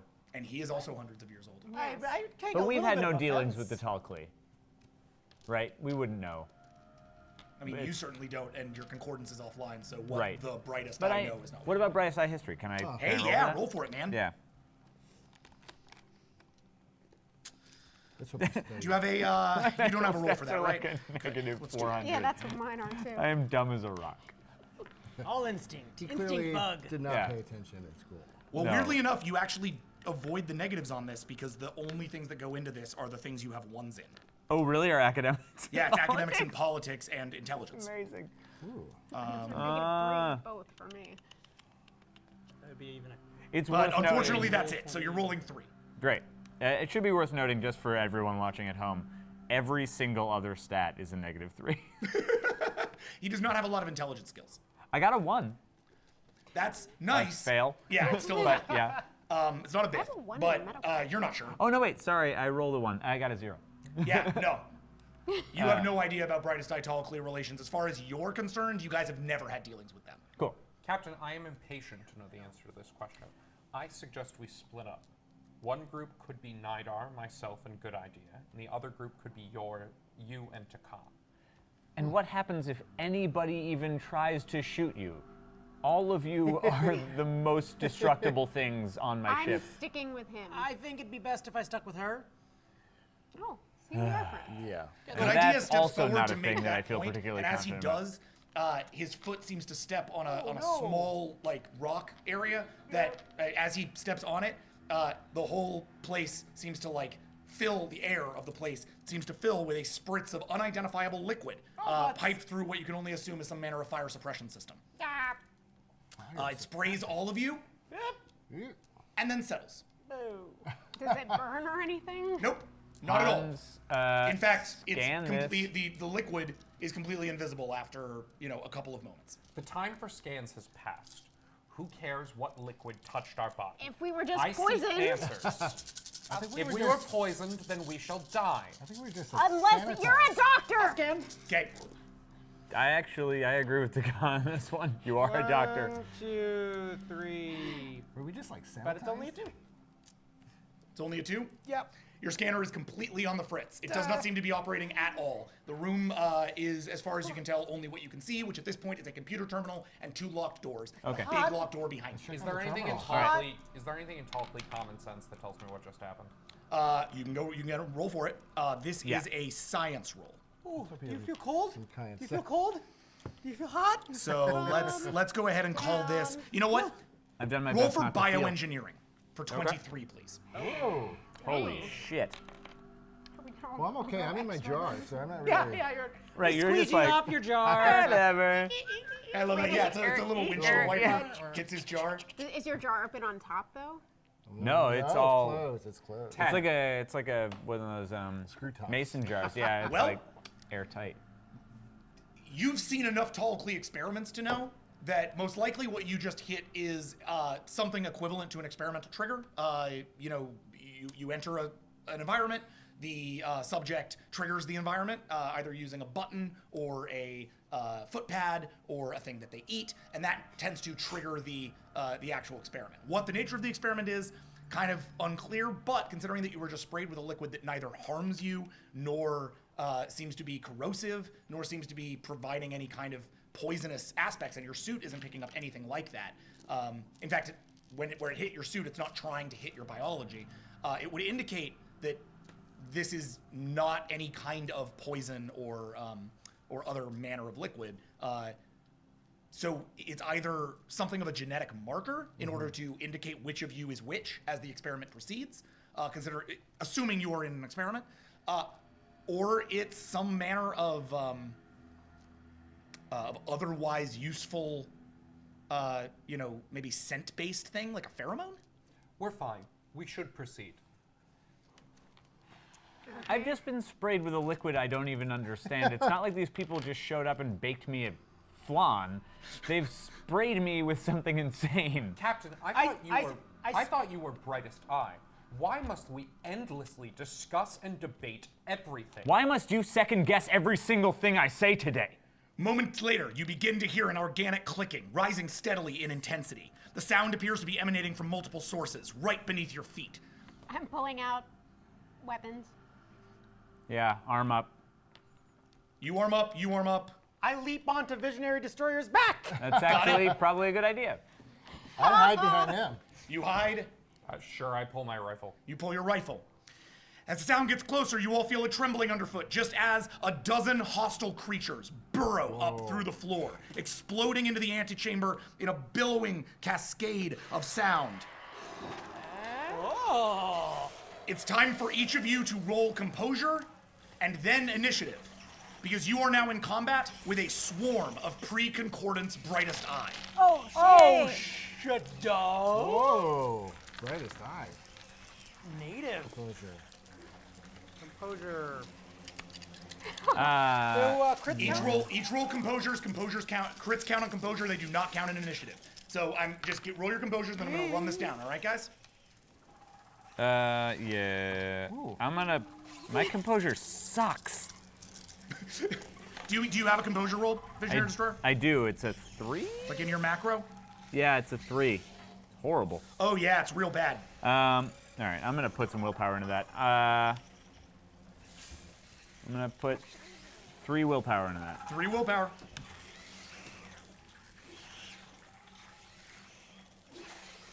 All right, we good otherwise, guys? Here we go. Good idea. 4. Taka, 4. Visionary Destroyer. 3. Nidar. Borrow your 3. pencil for 0. a second. Wait, this Okay. is an iPad.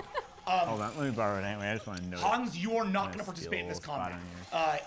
The minute that this happens, you hide.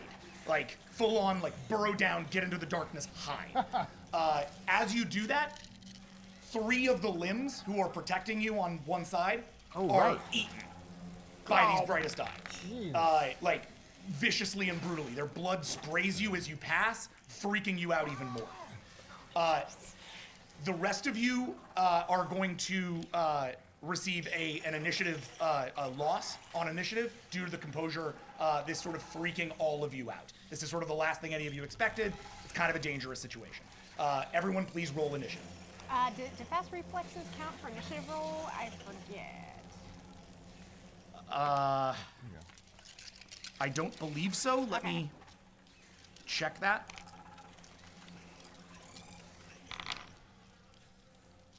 Crit misses don't count. But Oh, they got nothing. you still live.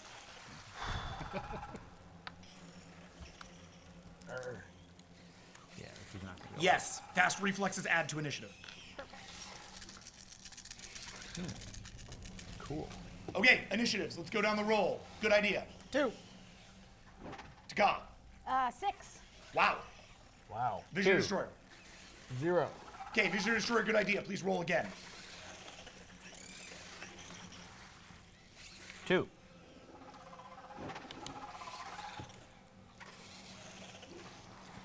Roll again. I need you to reroll initiative. So sorry. I won. 1. Why am I laughing? All right. Cool. Because good idea is as close to the count as I can imagine. No, I mean really, he's got like a huge wide mouth. He's terrifying like necrotic flesh. Probably wears a dope cape. All right. So Silly wardrobe.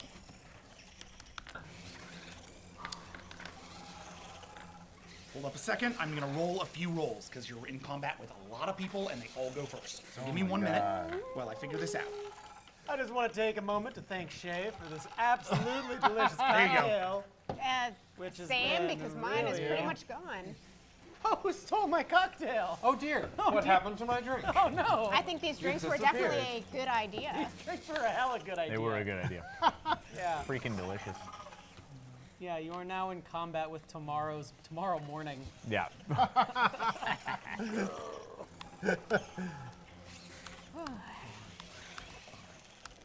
Let's get through these. Okay, fire Nidar. purchase first. We'll start here. Yes. Around each of you, these things swarm upwards. They seem to swarm outside of you as to most, or like sort of just on the inside of the outside of you, as to take out your security Our limbs. first.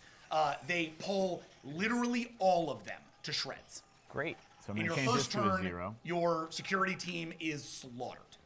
Wow. Also, one of them, who seems to be less burly than the others and a little bit less like chitinous, reaches up to Nidar. Chitinous? Oh, sorry, I've been doing that all wrong. chitinous. Really? Yes, chitin. Grabs Nidar, the bottom of Nidar's pod, and pulls him into the floor. Nidar, you are gone. Whoa! Bye. Taka, We will you not have first speak his action, name. but first we're going to resolve a combat. You are attacked for 4. Please roll defense. We don't talk about our dead crew members. Yeah, you don't put them on a. Wait, you don't put them on a guilt wall? Wait, They should have their own guilt wall. Not dead, They just died. Gone. Yes. Sorry, what was my defense again? It's whatever it says on your sheet. I 3. don't know. 3. Athletic in the dodge parts. counts for that, though? Yes. So add athletics. Add athletics. Okay, so that makes it 7. So 7. That is better. That is a good. Oh, that's interesting. Whoa. I should do that. No. Athletic. Good move. There you go. Okay. Oh, I Beat a 4. No. Burble. Yes, I got a 5. Okay. One of them reaches for you. You flip over them as they do. Whoa. Destroyer. Hi. Roll your defense. Beat a 4. Oh, you mean this totally sweet one? Oh yeah, bro. Bad news. So then you can't beat it. Yeah. So we're just gonna call it an action. You need some athletic dodge, buddy. That would be helpful. I kind of It like hits having you no defense, for what does your armor take? though. 2. Hits you for 4 damage. Armor's only 2. Cool. I've lost 3. Yeah, I'll take that. Okay. It claws up at you and sort of swipes against you, splitting part of your carapace as it does. This thing has strength you have never encountered. You've never actually fought a brightest eye. You guys don't fight. That's Now part you of the know point. it. Right, sucks. we're super just down with each other. Super Yeah. lame. All right. Good idea. Roll defense, please. Oh no. Wait, he was on Visionary's back. I get that. Okay. That's gonna count against Okay. this. And we did have some kind of roll for Hans's medical. Another hit, aren't I? Yes, you've already you've recovered that damage. You just all of it. Great. You've recovered all but 2 of it. Okay. I'm pretty freaked out. My best friend is dead. Well, I have got a hot one. Fine. Okay. You are hit for you. You have your armor on, right? By armor, you mean my finely tailored jacket? No. You don't have the jacket anymore. You have the got your outfit. tongue. Oh yeah, I put Yeah, on yeah. my tongue. Yeah, suit. which is a 2 Oh, thank God. defense. Oh, thank God. Yeah. So you are also hit for 4 damage. Yeah, screw your Pock-High useless duds. They were Syrian, actually. Oh, they were Siren. That's Okay, right. for 4 damage. My Yeah. I Heart Siren You Prime taking all that? t-shirt. At the moment, yeah. Okay. No. I'm sorry. You're on his back, so his armor helps you. Oh, thank Yeah. Take 2 more off of that. So You 5. gotta punch through my butt Oh, to get thank to him. Yeah, you have 5 damage. So he swipes up, attacks you, and that is all of their turns. The 3 of you are now alone with Hans cowering behind the computer terminal. Okay. Great. How many of these guys are there? There are 12. 12 brightest eye? Yes. Oh, okay. And it's my nuts. turn now? Yes. And there's a. How many doors are in this space? 2. 2 doors. They're both closed. Well, no, 3. There's the one we came from too, right? There's 3, yeah. Quick question, because I didn't get to do this beforehand. I have the Paka gun thing, and the targeting is 7. So what is the blaster shot roll for that? Because I think the one I have is the Siren scatter pistol. You're talking about so you want the targeting roll for the Siren scatter pistol? No, I have that one. I need it for the Paka multi-weapon. Yeah, the thing that I. Oh, yes. Yeah, because that's a targeting of 7, so it should be higher than the Siren. Are you looking Yes, for you're the- just going to add 3 to that roll. Okay, so that one's 17. Yeah. Okay, so, Cool. okay. I'm going to Gunslinger, but I'm going to, Gunslinger allows for 2 shots per turn. yes, I'm gonna shoot with the Paka and the Siren scatter pistol, and then I'm going to take 4 more shots with the Paka and try to shoot 6 of them. Awesome. Okay, so There's a lot. Wait, you can just take It, 6. well, it knocks it down. Yeah, yeah, knocks yeah, dice but you're down just like each an time. animal. You're just like a. Blah, blah, blah, blah, blah, Yep. blah, Yeah, blah. she's a That's beast. Awesome. They're just of less effectivity each But time. yeah, Every that's why- shot, that's why every I'm shot, using, I'm like, every shot is like, you are my best friend. Friendship is growing. Okay, so go ahead and roll your, just call, I know you know what you're doing, so call out your numbers as you Okay. go, okay? Okay, so first Paka is, hold on, this is so many dice.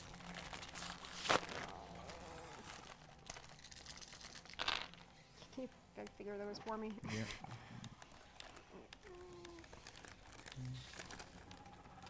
So you just got 2. No. That's it. 7. Oh, yeah, yeah. Do the doors 7 for the first shot with the Paka. What was that? 7 for with the Paka. Okay.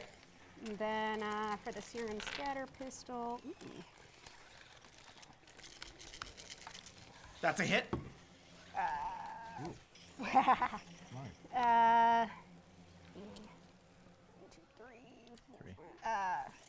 3, 4, 5, 6 for the sear and scatter pistol. That's a hit. Not a. Cancel 0. That's better.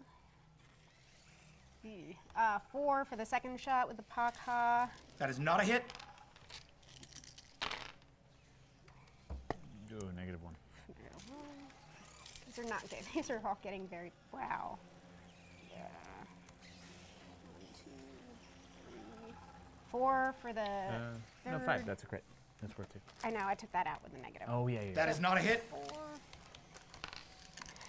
How I many don't shots need to have be, I I don't need to be done? backseat Right driver. now you've done 1, 2, 3, 4, 5, 6 as far as I've counted. Have you done 5? 5, I think. Thanks, Yeah, I've only sorry. done Yeah. 5. So 1.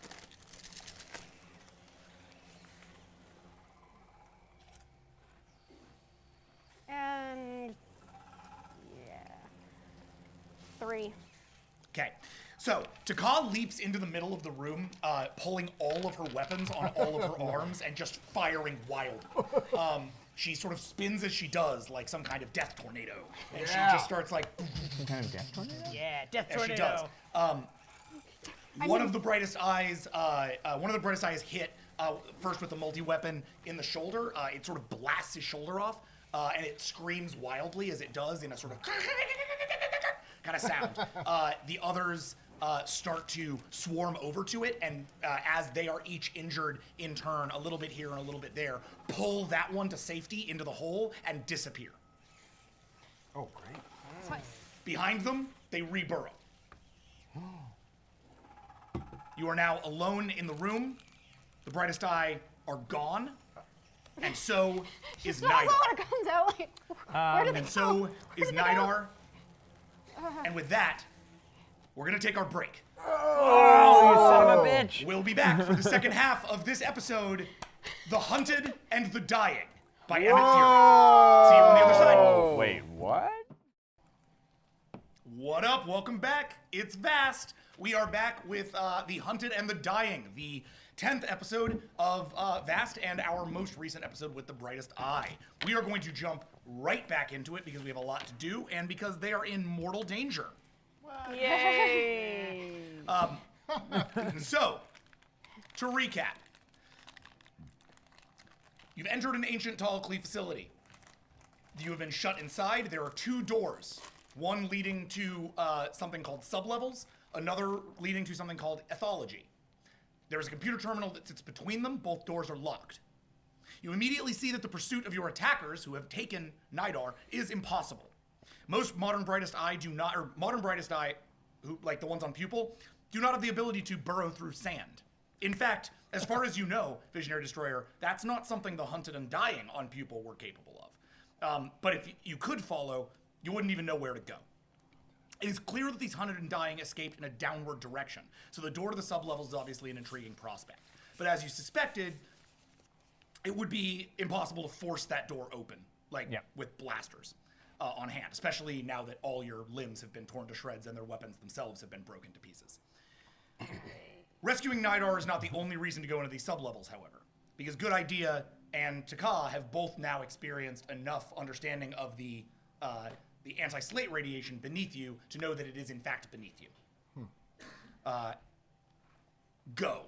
Taka's gonna point one of her blasters at Hans and be like, "Explain." I'm gonna roll a command check if I can to kind of get him on page. Sure, totally. And can I roll intimidation for pointing a gun? Let's see if you need it. Okay. Let's see. 20. Because he has a pretty beefy command roll. That's true. 9, 10, anyone's. We'll say the gun will affect the difficulty of the check. 8. You snap out of it. Hans, take a breath and get your head in. I had no idea. I don't care what you knew or didn't know. I need you to get us down to that anti-slate radiation and get us the fuck off this planet. No. Listen to me. I had no idea. And he, like, reaches up towards your face. And to whatever degree that you will let him without recoiling, he kind of, like, traces the line of it. You're so beautiful. Oh, God. Open the door. Hand destroyer?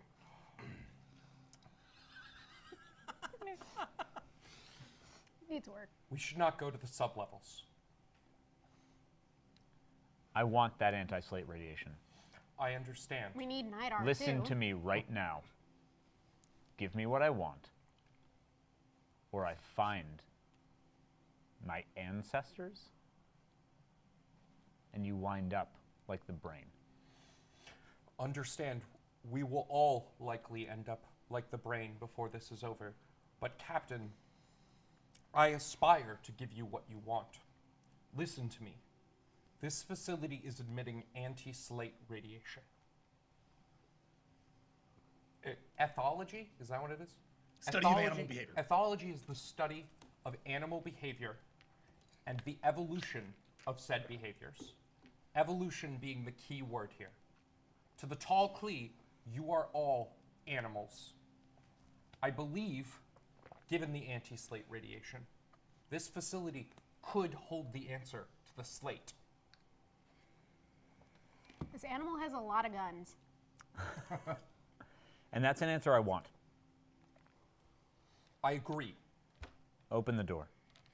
Very well. Go to the computer terminal? Yes. Okay. You access it. Please roll for hacking. You start riding on his back. No, I've gotten down off Visionary's Destroyer's back with like a kindly patting. What's your hacking, Colin? What? What's your hacking? I said, what am I packing? It's like, Hi. nothing at all. Suddenly Hans is interested in all the characters. Hans, I got nothing. Do you have a hacking roll? Doesn't yeah, my look hacking's beastie. I don't think you do. I don't see it.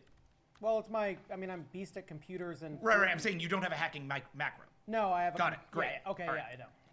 I have a computer's roll. Yep, I'm working on it. Give me a sec. Yeah, you may want to aid in this. I might. I'd also like to see if there's any guns that are still working.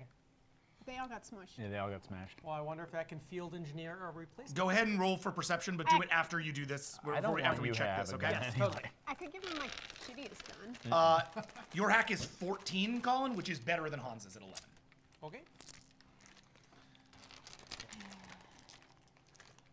Well, I'd be happy to assist. The two of you want to work on this together? Yeah, I rolled a 6. Okay. 1, 2, 3, 4, 5, 6, 7, 8, 9, 10, 11, 10, 9. 9. Okay. Cool. That's a full success. A list of commands blinks into existence on the Tall Klee terminal. Command, directory. Command, access ethology. Command, access outer security door. That command is currently non-functional. Command, access sublevels.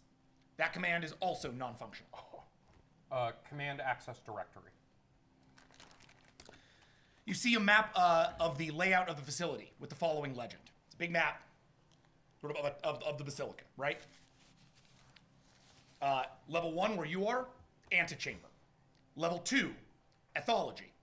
Level 3, chem lab. Level 4, incubation chamber. Level 5, control room. Stacked vertically. I would suggest that we proceed to ethology, Captain, with all due haste. If Nidar is alive, we will get to him in due time. But the faster we move, the better a chance he has. Nidar's not my concern. Very well. We don't speak of the dead. Understand this. We are most likely in the midst of a Talclee experiment. Talclee are famous for their experiments. And it is not necessary, and in fact, not entirely common, that the subjects of those experiments are deemed worthy of survival.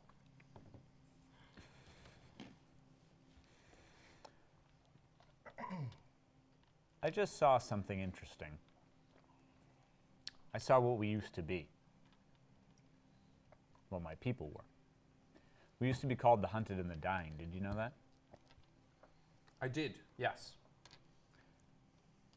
We were that because on every side of our planet, there was something that wanted to and could kill us, and did its level best to do so. And yet, we tore our planet to pieces. We took it over. And then we expanded into our solar system and took everything we wanted because we had the sheer force of will to do so. Let your Talclee try and kill us all.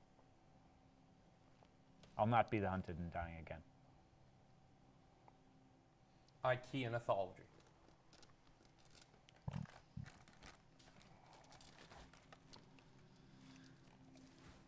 The ethology doorway opens.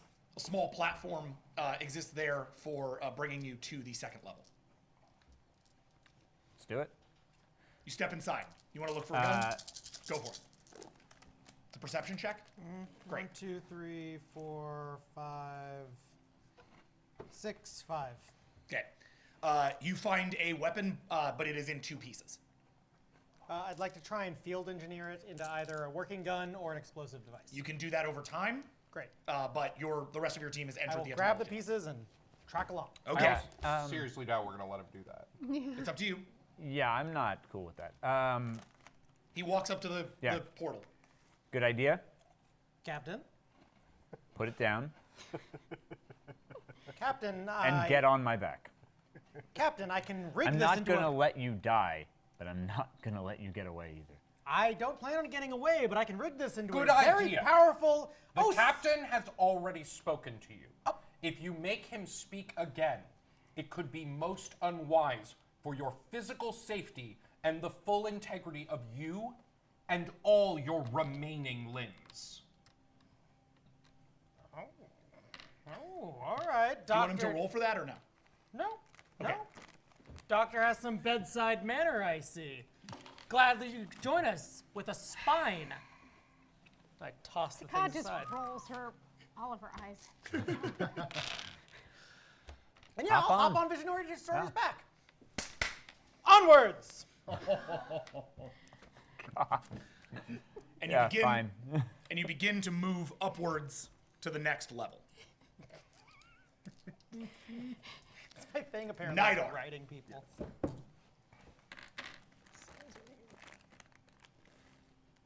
I'm going to have to build you a little saddle. Ooh, a saddle. After several minutes of being dragged through coarse desert sand against your pod, you and your captors emerge into what you can only assume to be this facility's sublevels.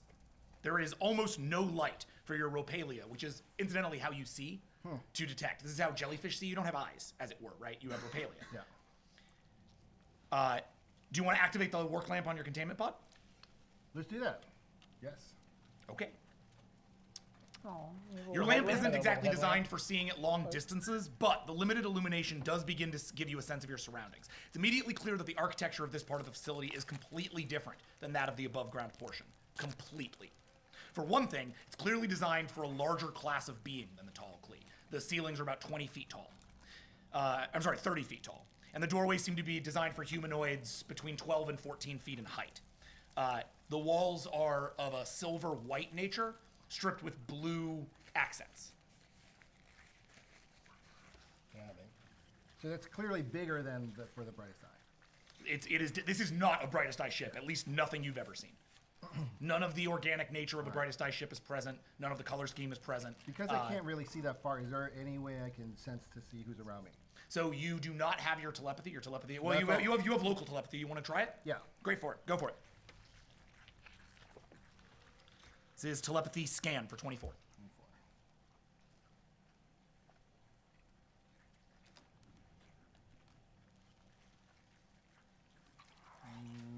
We have an 8. Oh, 7. Okay.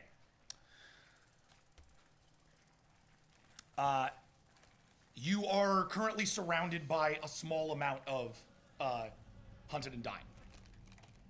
The same, 12 that pulled you up. But the one that they reached for, he is, or it is, no longer. It is dead.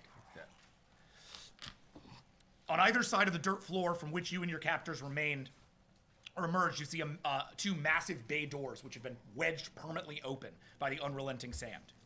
You start to get the sense that these sublevels aren't part of an original facility at all. These look a lot more like the bowels of some kind of crashed ship.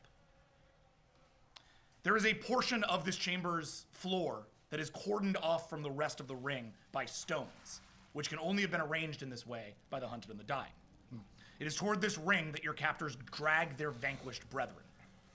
You see them begin to bury their dead in the sand, one at a time, then move away and allow for the next one to bury. And you realize that these stones must demarcate something of a graveyard. It's a mass grave, as the bugs don't utilize individual grave markers. You can see other hunted and dying sort of limbs sticking out. But it's still more civilized than most insects of their ilk. The burial rite complete, one of the hunted and dying scurries up to you and regards you with tiny, beady eyes. It rubs its wings together vigorously, unleashing a cacophony of stridulation, the same clicking language you heard above when it... You don't understand the sounds, but you can understand the thoughts behind them.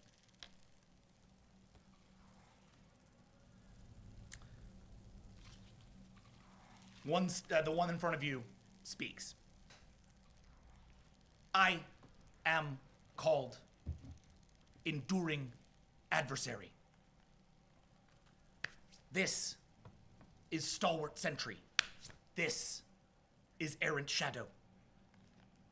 We are hunters of the bountiful and thriving. So can I communicate with them telepathically? You can try. Should I try? Yeah. All right. Do I need to roll for that? No. Okay. What was his name again? Enduring Adversary. Enduring Adversary. What are you guys doing here? You speak to us without... How is this possible? Well, I am a big brain. So, it doesn't need a mouth. But I'm speaking to you through waves, reaching into your whatever it is you have. We are not used to you and your ways.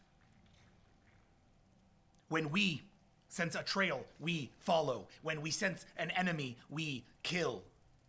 And it wipes off some liquid from your tubing and puts it forward to you. And you can see that, in fact, your scanners can kind of indicate it's pheromones, like the brightest eye used to communicate when they were the hunted and the dying, before they removed those organs and replaced them with the concordance.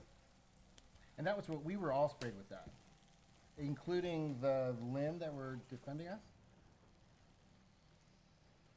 When our queen is in danger, we protect. But when we are alone, we are lost. You are alone now, separated from your colony. Without them, how do you know what you are meant to do?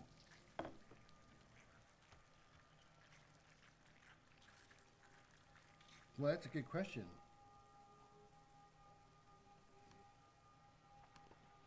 But I guess you form a new community and you ask what the purpose of that community is. So now that you are without your queen, what are you doing here? What do you hope to do here? We hope to thrive someday. We wait for her to return. And all of them sort of in agreement. And almost silently seem to like coalesce around each other. As if they were protecting one another. Now I feel bad for shooting them. Why did you devour and tear apart? Threat, threat, threat, threat. And they all I see now. And the reason why you did not tear me apart is you do not see me as a threat. Is that correct? No. Curious. Curious. And they all sort of like move around you and like touch and look around. Do not knock on the glass, please.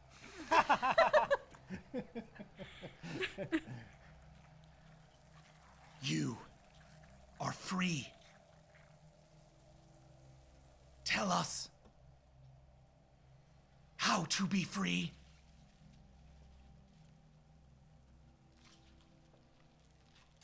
I don't know how to tell you to be free, but I can tell you how it happened to me. I didn't have a choice. And I found that I needed to survive somehow. Which I imagine you will too. I suspect your queen is not going to return. They all seem to get kind of angry at the prospect of that. Can I ask them, how long have you been waiting for your queen? How long have you been here in this facility? They don't know how to answer that. What happened to your queen? And they all look up.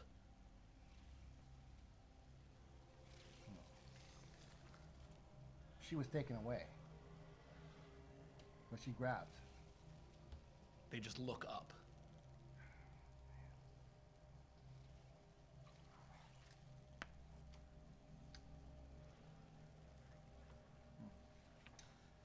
Well,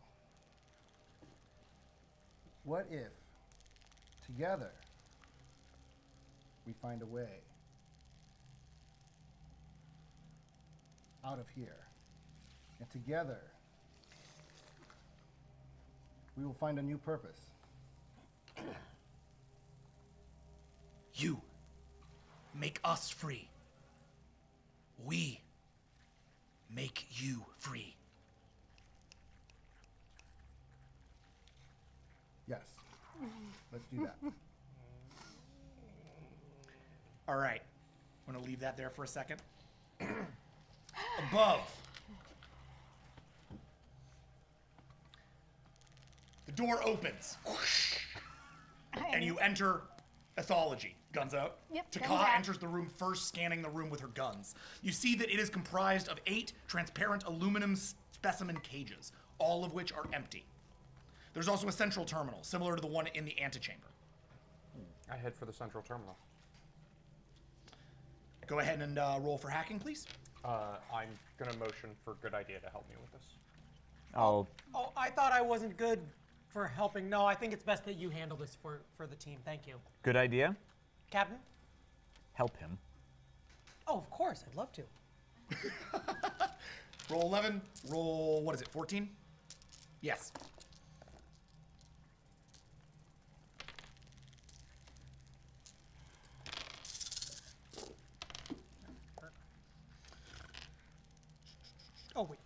Oof.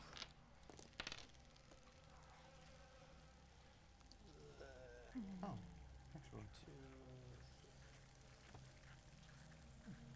Cold hard logic it. It's 1, 2, 3, 4, 5, 6, 7, 8, 6. Okay, what's the roll? You talking to me? Yes. Sorry, 2 seconds. Just gotta add cold hard logic. 6. And 6. That's a full success. Command logs.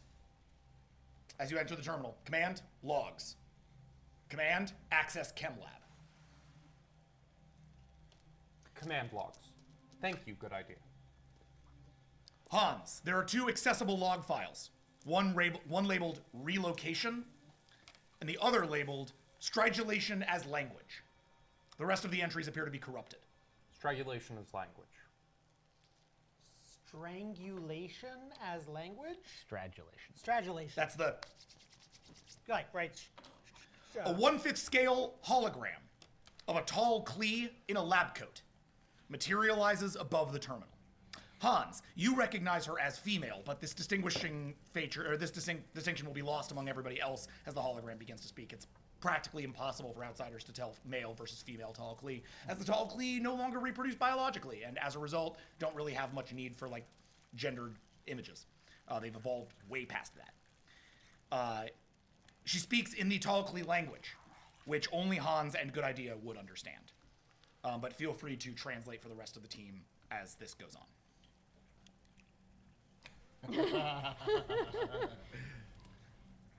Some subjects were observed within the nest, coordinating complicated tasks, a breadth of complex thought being expressed, advanced communication in their grasp. By brandishing one wing against the next, they'd manifest an auditory call, a generative language, in effect, a chittering, atonal Stop rise command log. and fall. Play next log. The relocation log appears. Our field researchers came upon a race, the likes of which we'd never seen before. An ordinary anthropod at base that I could tell was meant for something more.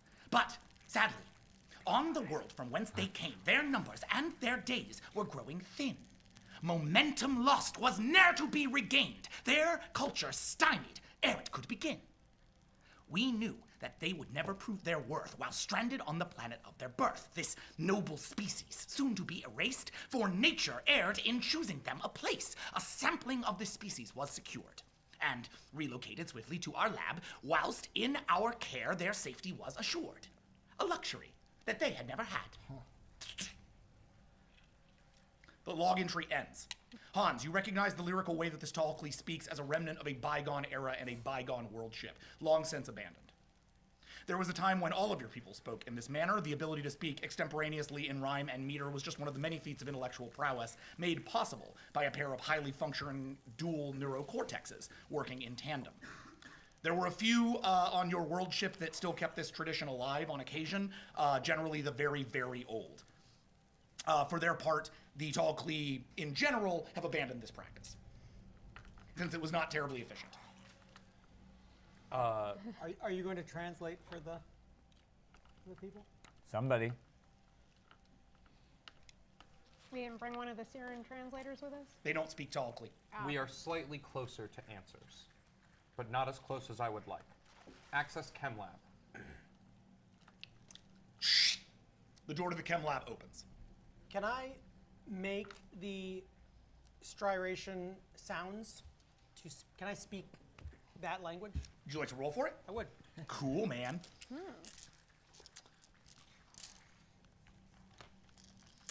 So this is a language learning check. Going to be a decent question. I don't think we've done this before, so I'm going to make it for you. This is your wits, Figuring it out. your academics, your xenoanthro, your xenozoo, your expression, your socialize, your Roll a worm tongue. billion. This is basically what tongues are made to do. Oh, this isn't worm tongue. It's cockroach tongue. Polyglot. Interestingly, I know every language to the brightest eye, So it's intriguing that they've eliminated their own base language. Yeah. Interesting ideology. Self-evolution. Yeah. 12. Kind of the whole baseline for the brightest eye, like culturally. Right. On the other it's hand, how many- Sanskrit. On the other Nobody hand, how many speaks it. languages have human beings abandoned? Yeah. Exactly. No one speaks Sumerian. Good point. One guy does. I actually know someone who does, but That's not like insane. colloquially, Oh, conversationally. They actually like break out Sumerian. very chatty at Sumerian Shout out to bars. Hannah, the archaeologist I went to school with. Oh, Hannah's dope. Yeah, Hannah's super dope. 1, 2, 3, 4, 5, 6, 7. Oh wait, no, that's a 0, not a 10. Fuck, that's a 1. Ah, 1, 2, 3, 4, 5, 6, 4. You lack the physical capability to do this. If you want, you are physically adaptable. Would you like to roll to start physically adapting to speak this language?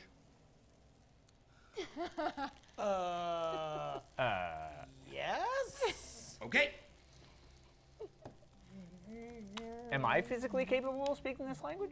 Yes. But you do not know the language. Right. But my wings, my vestigial crap wings could do it, and he understands it well enough? Well, he doesn't know if he understands it yet. You have the language file. He can start to learn it. But could I Because I'm trying to think if you can like play my wings like a he could play his wings? Yes? Yeah. Would you rather do that? I would rather he did that. I don't want him speaking on his own. No. Okay. That's going to be a command then. I haven't said nothing yet. You don't know what's going on. He didn't, Yeah, he no, didn't that- translate for you. That's. Yep, hold on. Do I know? Oh, Hold on. shit beans. I don't know any of this goddamn stuff. You two are awful. We are basically the worst. Nothing important We in are the data we just basically the worst. extracted. Preventing him from I'm learning trying about to his maintain our people. forward momentum. As am I, and I agree with you entirely on that. 18. Because your worm tongue comes into this. It's a species trait for you. So the chem lab door, while he does this, the chem lab door opens. All right, just while he's rolling. Hans, I don't think you could have been more vague. What did we just hear? It was a command log from an ancient tall Clee discussing behaviors of an ancient version of the brightest eye. Which behaviors? Communication. They I walk don't- into the chem lab. Okay. It's a platform. It's another one of these little elevators. 9. Okay, 9. You begin to adapt.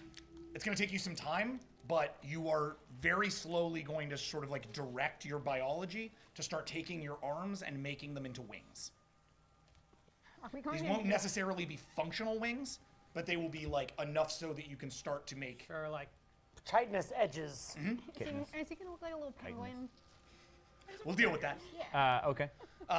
The process is not visible yet. So he's walked into this platform for the chem lab. Yeah, let him die. Tom, Captain? I think it's time for the first time probably ever for you to do your job. No, not ever. That's bold. Under my service. For the first time in my service to do your job. Nothing would bring me a more joy. The eye shines bright. Yeah. I'm going to need some insight into the language of my ancestors. The ravenous, murderous bug people that you descended from. Yeah, the ravenous, murderous bug people that I descended from. Well, Captain, I am one step ahead of you, and I am currently adapting to translate and communicate with the said species. And I don't particularly trust you. I would like to be able to speak that language. Captain, my loyalty switch is on. You can trust me 100%. Taka, would you mind checking that? Yep, listening for a lie there. Go for it. Your lie detect is Wasn't it like 24? It's fine. Go do whatever you're gonna do. If that there's was a trap, before I you leveled die. up, That's so. on you. I'm just saying. Yeah, it's 29. We can get as many of the answers out of this place as we can possibly get. Kind of lying. Yeah, kind that's of. fine. Worm. You I go do mostly you. worm I'm not tugging, gonna I stop guess. you. That's not what I'm saying. Yeah, roll your social convince. I'm saying right now with And Destroyer, roll your social defense. 15. 15. I'm just trying to set myself up for success later. Hold on, this is so many dice.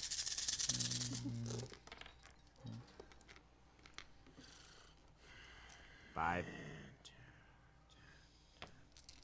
We've done 2.5 hours of gaming. I still have that stupid Mountain Goat song stuck in my head. Not a stupid song, it's an awesome song. If you haven't listened to the Ultimate Jedi who kills all the other Jedi and eats their bones, like, go listen to it right now. Just search the Ultimate Jedi who wastes all the other Jedi and eats their bones. Later. I don't think I'm allowed to play it on the air. 5, 6, 7, 8, 9, 10. Oh my god. I can just sing it, but I'm not going to do that in the middle of the game. It's so good, though. It goes like this. Beep boop beep boop beep boop. All right, what'd you get? Beep boop. 13. All right, Taka. Give me a second. This Social is defense. a lot of dice. 5. I almost called you Brosis. That's how much I've been tweeting you lately. Yeah. What, 5?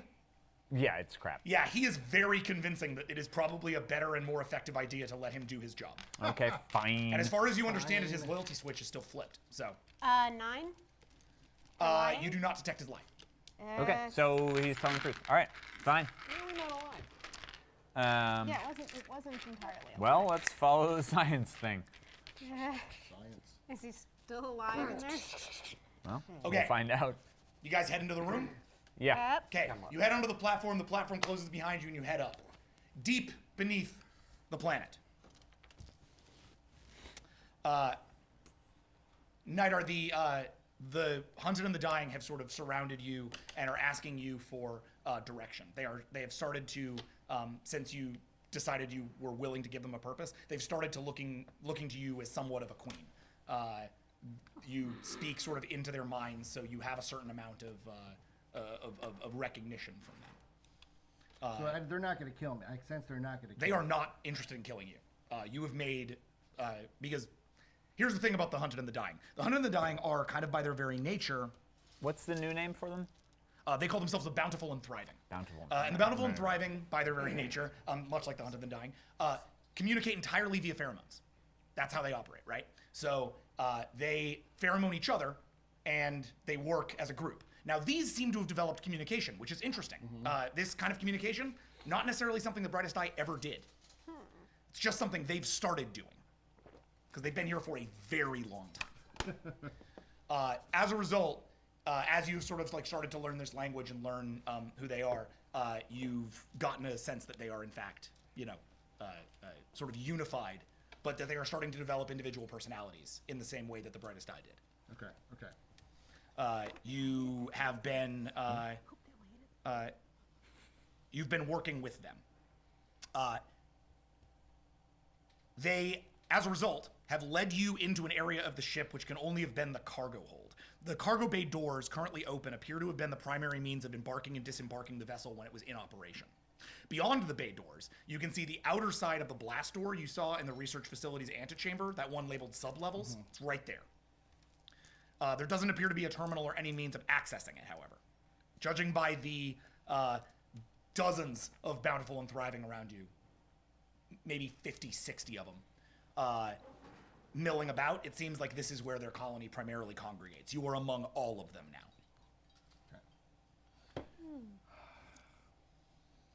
They're not looking to you for leadership yet, but these ones have followed you. The rest of them kind of turn and look at you, and they all seem to work in the same way. They all stop what they're doing and look at you. Okay. So I turn to Enduring, what's his name? Enduring Adversary. Enduring Adversary. Enduring Adversary, I'm going to need your help. For this to work, we need everybody to be on board. Can you communicate to everyone else that we are all going to seek freedom together? Telling him this, do you want to force him to do it, or simply convince him to do it? I want to convince him. Roll 10 for telepathy empathy. No, I'm sorry. Add 3 to that for your persuasion. And 2 more for your telepathy. Sorry. Geez, 15.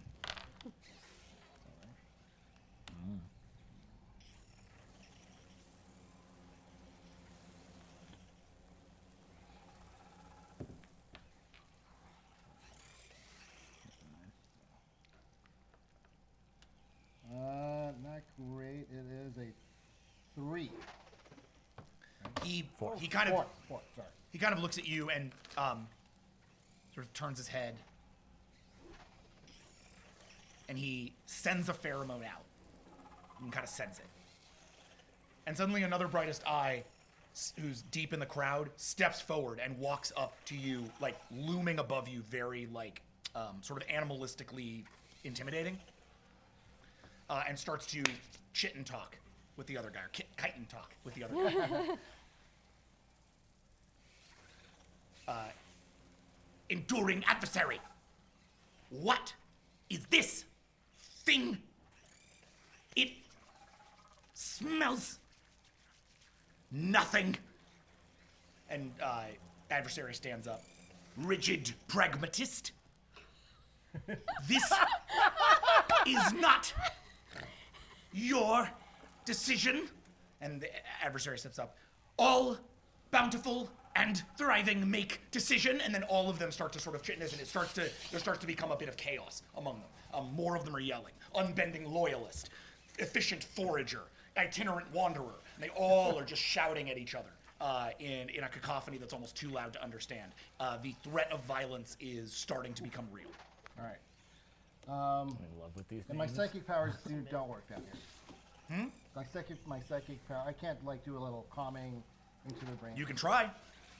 Let's give it a shot. You're in a local situation, so. Yeah. All right. So Give 'em this the is juice. this is telepathy control for 19. All right.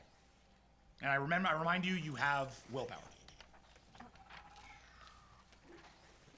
I have 6 willpower, right? Mm-hmm. Let's throw 2 in. So that's 21. Yep.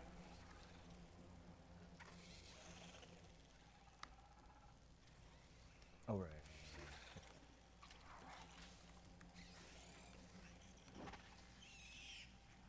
13. Really? Yes. Shit, dude. Okay. So I basically. Yeah. What do you want to do? I basically send a wave out and try to get them to chill out. I'm like, what do they call? They call the beautiful and thriving. The bountiful. Bountiful and thriving. Stop talking and listen to. And they all do immediately. Listen to enduring adversary. Listen to what he has to say. Because I don't really want to take. I'm not like kind of taking ownership of the group. I'm trying to empower this one. Mm-hmm. Oh, you're like the best XO ever. They begin to argue amongst themselves a little bit less. Now it seems like there's like one party by enduring adversary that seems to have, maybe more like 2/3 of the group. The other third of the group is still getting together behind rigid pragmatist. All of them are, the argument continues around you, but you have managed to sway a good chunk of them over to one side. You hear that enduring adversary is essentially arguing that you should be their new leader, at least temporarily. You've promised freedom, that maybe they can find their queen, and that they can do it with you at their back. The others are arguing that they should simply wait. They have always waited as the practical thing to continue waiting, as that has been their modus up until now. Their consensus should remain their consensus. And they continue to kind of argue, and because it's a pheromonal system, they actually like swarm like cockroaches into like 2 parties and like pile on top of each other, and they're kind of like these 2 balls of insects screaming at each other as they do. Wait, One they sort vote of by larger- mass? Yeah. Like the bigger ball of wad of That bugs is- is like, that's amazing. That is dope. Fun fact about the way that cockroaches work: if you have 3 or you have two dark areas, and you put 100 cockroaches into a bright area, and there's only these two dark areas that can hold 50 cockroaches, they will split exactly into 50 cockroaches each, and be in that and get as close as they can to each other in those balls. If you then present an opportunity for all 100 of them to be together, they will all go to that. Cockroaches are awesome. Wow. Yeah, they're like insanely efficient from a communications perspective, but it makes them very, very easy to hunt. Way too The hunted and the dying.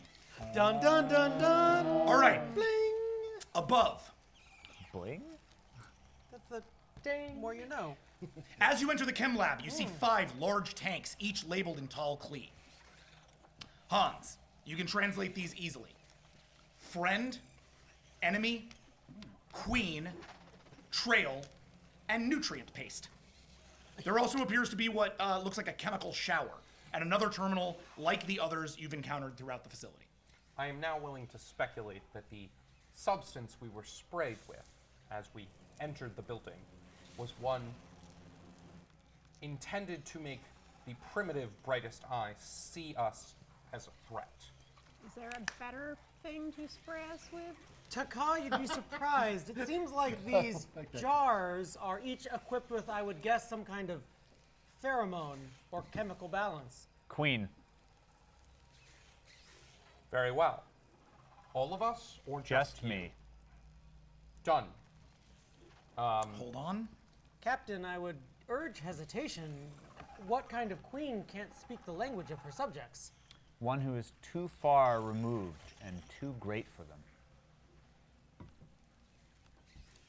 I suppose an absent That's god why is... I have a translator. The eye shines bright. Of course. Lower. The eye shines bright. Much better, thank you. All right. Oh God, that's exactly my kind of Looks at you with joke. disappointment a little bit. As she should. Okay, go ahead and hack that terminal. I just literally at this point just look at Visionary Destroyer and indicate towards the panel for hacking. Visionary Destroyer? Yeah. Oh, good 'cause idea. I need you to make him come help me. Oh yeah. You can do it to him. It's okay. Hans, if you need help, you can ask the heretic for it. Sorry, no, that's not right. You can ask good idea. I got it. a 6. I'll give you enough respect for that. A 6? Oh, sorry. No one's asked, so I'm not helping. Good idea. Oh, Help him. does he need my assistance again? We work better as a team. Oh, of course. I'm nothing but a team player. Chaka's like, I hate him. I actually like him better than him. I love Oh, you. astonishing. I How know. did we I'm get a here garbage today? Person. Look, I swear to God, I don't mean to be a garbage person. I just understand him. it's just he doesn't want you to tell him what to do, and he wishes he weren't here, and he wishes he were somewhere else, and why isn't he somewhere else? God damn it, he wants to be somewhere else.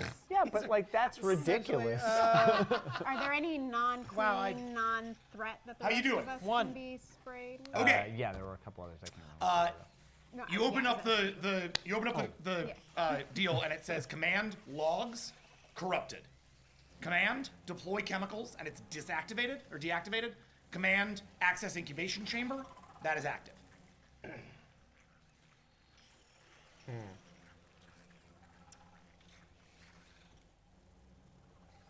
I suggest we enter the chemical shower to remove the threat smell from us. We proceed forward, and when we double back through here, I will attempt to queen you. But under the likely proposition that trying to activate any one of these chemical baths results in either the lab blowing up, as it is very ancient, or us being sprayed with all of the chemicals, which is a possibility, and who knows what result it would produce, that we strip ourselves of our liability and continue forward. What did they all say again? Sure. So the one that's important for our purposes is that the chemicals are disengaged. So I could try to you don't have re-engage access to the them. chemicals. But There's Queen. Friend, enemy, queen, trail, and nutrient paste And incubation chamber is above you. and is is above us. and is active. That's the next Oh, room. that's the down. Right. No, you're going up. Oh, We're going up. Yes. Yeah, yeah. It's an upward. I thought we were Yeah, it's a going down. basilica. Oh, it's, Oh, it's okay. an upward. No. Thing. Got it. My bad. Yeah, there's the facility below, which is where Nidar is, and then there's the facility above. Hans, this building is clearly infested with some ancient version of my species, which is, at the moment, entirely keen on killing every single one of us as we are viewed as threats. They can find us anywhere, and they can attack us anytime. Okay, can I try to hack the chemical? You've already tried. Oh, okay. Then Oh, I can't. so that's it. It doesn't work. Okay. Can we see where those chemicals are stored, or are they just names somewhere? Their names on these like large, sort of industrial tall clay, like vats. I mean, I could try shooting one well- of them open. No, that's Captain, okay. I could attempt to I could attempt to go straight to the source and field engineer our way into one of the cisterns. No, I'm not. Avoiding the computer system entirely. I'm not particularly concerned with it. I'd rather get the anti-slate energy and leave. If we need to kill something or if one I of like you the needs to idea die of first, Washing the Yeah, threat stuff. I activate the chemical shower. 'Kay. And I motion everyone towards it. yeah. Okay, each of you takes the chemical shower. Yep. You are now clear of the enemy pheromone. Yay. Cool. You step into A a. bunch of dudes, uh, guys. You step into the chamber, and it pops Just a you bunch up. of dude guys. And a lady. As you enter this chamber, you see 6 incubators, each containing a mass of eggs called an Uthaka. There's also another computer terminal like this one in the antechamber, but your eyes are not drawn to these things. The first thing you all notice is the massive transparent aluminum specimen cage in the center of the room, or more specifically, the living creature inside of it. Standing before you is a 32-foot-long hunted and dying queen. Hans, Taka, good idea. You've never seen anything like this before. Visionary Destroyer. Now, you of course know that there are no queens among the brightest eye. But from what you've been able to see of the mother behind her veil in the spire, you note that this creature may well be her evolutionary forebearer. Fascinating. I have never seen anything like this. Is she alive in there? Yes. I'll tap on the glass. You trap on the glass? Yeah. No, tap on the glass. Okay, so as she steps forward and taps on the glass, the thing looks at you and starts just like, but you can't hear it through the facility. Like, you can't hear the communication it's making. Would he know enough based on the movements to be able to like lip read, he can quote try. unquote? I'll put my ear to the glass and try and Transparent aluminum, but sure, yeah. Yeah, transparent Go aluminum. for it. Okay. This is language learning for 12. Those are much That's really mean. stronger form of glass. Hey. It's like if you ever see a Goldfish. window in the Enterprise. Like, that's not glass. That'd be insane. I'm gonna go ahead and Torpedo would add- hit it, it would just explode. 1 willpower. Okay. Oh yeah, transparent. You have 2 aluminum left. is the shiz. Oh, that's a bunch of butts. Sure, Bunch now's of the butts. good time. 5, 6, 7. I fucked it. No, 7. That's a success. That's not bad. Yeah. 7. Yeah, that's my low roll. You listen and you start to pick up some like small words. Things like help, freedom, bountiful, thriving. Captain, she seems panicked. She wants out. Well, you know what that's She like. wants out of her cage, Captain. It does seem that it would be our ethical duty to try to free it. That's not a Our good argument. ethical duty is to free this. Captain, who knows what your species could learn from one of its forebears? Knowledge should never be run from. This is a borderline animal. Everything it leads tried to kill us. That was what they were programmed to do, though. And we're clean of that. We don't know that. They saw an enemy and they made a choice. And she's the one who wants to lead them. But if we free her and she knows we're not a threat, maybe she'll tell the others too. A willing ally is always better than an aggressive enemy. But is it as useful as an obedient slave? On the computer terminal, you see a light sort of flickering on it, like it's been almost left open. I'll go to the Oh, terminal. I'm sorry. Yeah. We're still on us. I'm sorry. I thought you were moving to Ray. No. Yeah, I immediately go to that. Go ahead and roll hack. I'll help this time without any fucking coercion. Okay. I can only be so much of a dick. Good idea has gotten over the insult of being yelled at. Yeah. Yeah, now he's mostly just terrified of being eaten alive by these The thing gigantic fucking tracks. bugs. The thing's eyes track you as it goes, but then lock onto Visionary Destroyer Oh yeah, I'm and walking just back. stay there. Oh right, I forgot you don't blink. This is gonna be a real bad staring contest for me. I had 5. What's up? 5. Okay. 4, Oh, he meant you. I thought he meant fish. 5, No, he means me. I have blinking problems. 6. Oh. Okay. Great. Command logs is open. Command open specimen cage is not open. Command open incubators is not open. Command access control room is open. Command logs. Here, only a single accessible log entry. The rest of the terminal's logs have been corrupted. The uncorrupted entry is called epigenetic modification. The hologram of the female tall Klee materializes. Our fledgling lab, while in its infancy, endured a setback of no small import. A clutch of males escaped captivity, an act which seemed to me a last resort. Uncaged they might have been, but what's the use if none of them could hope to reproduce? Yet, even with a queen in short supply, life found a way to see them multiply.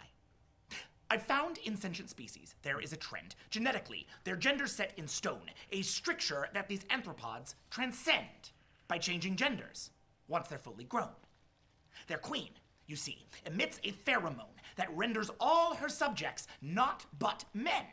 Yet, when her consorts find themselves alone, they find their gender state in flux again. This pointed re-expression of their genes can see a drone reforged into a queen. And so, one was. And when her seed was sown, their population soared to heights unknown. And it's gone. What was all that? I looked a good idea. Just very standard scientific observations. Then why does he look so freaked out? The language is just so complicated. I have rarely, if ever, experienced something so dense. Bullshit. Roll for lying. Yeah, go for it. That's 29, buddy. Good idea, roll your lie. It's 20. Remember that part about disobeying me? You haven't talked to me. You don't know me. You don't know You don't me. know me. Hold on. What kind of a roll do I need to bite off a limb? 3. Oh, butts. Oh, butts. Oh, reals. Just big old curvy butts. Got it. Roll All right, brawl. so what are they defending? What are they going against? 4. Hey, did you beat a 4? No. Well, yeah, eventually, unless I roll a bunch of 1s. Hold on, I still have 9 more to roll. What? I told you 29. Well, that's just a number. That's just numbers, man. You don't know You me. don't know me. Wow. To roll Buddy. a lot of 1s. I didn't. I I don't, rolled. I don't Oh, think no, she. it's all I don't think ones. she can It's roll all enough ones. ones. I can actually. prove with my eyes. It's all 4, ones. 6, 7, 8, 9, 10, 11, 12. He's Ones. lying. He's clearly lying. He They're is- both clearly lying. They are both lying. Don't involve me in this. You're lying. You involved yourself. Okay. All of it. Now. And I'm listening.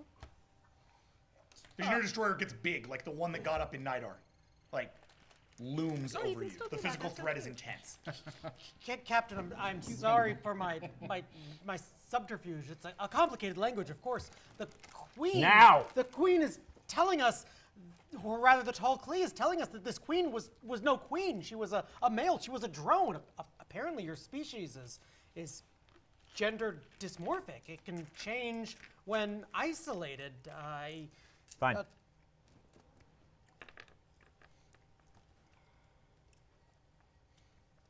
You sought to lose the knowledge that this creature contained within it. And you tried to hide the knowledge that your people had kept for so many years. Why? I'm sorry. I asked you, should we save it? And you said no. And now you find that it has something of benefit to you? It has literally no value. Every male drone in my species can become it. Then why did you care what I did or didn't tell you? Because I didn't know then. Leave it. We move on. You access the control room? Yeah, absolutely. Okay.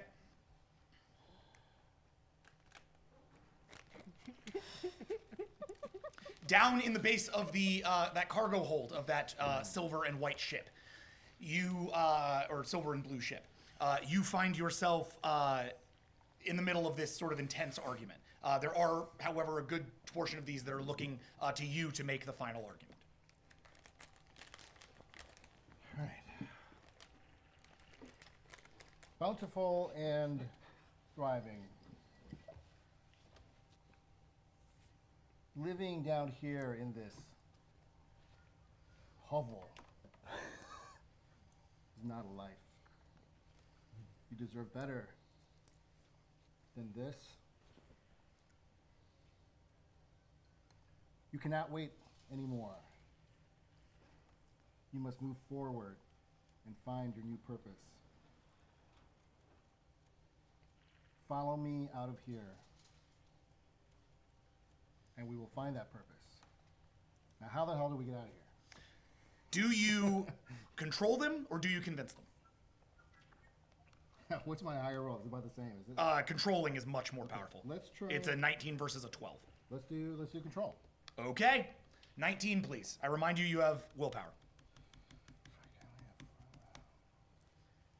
Sometimes it's best to control the weak-minded. I'll throw 1 in. Okay. So that's 20. I'm going to roll against you.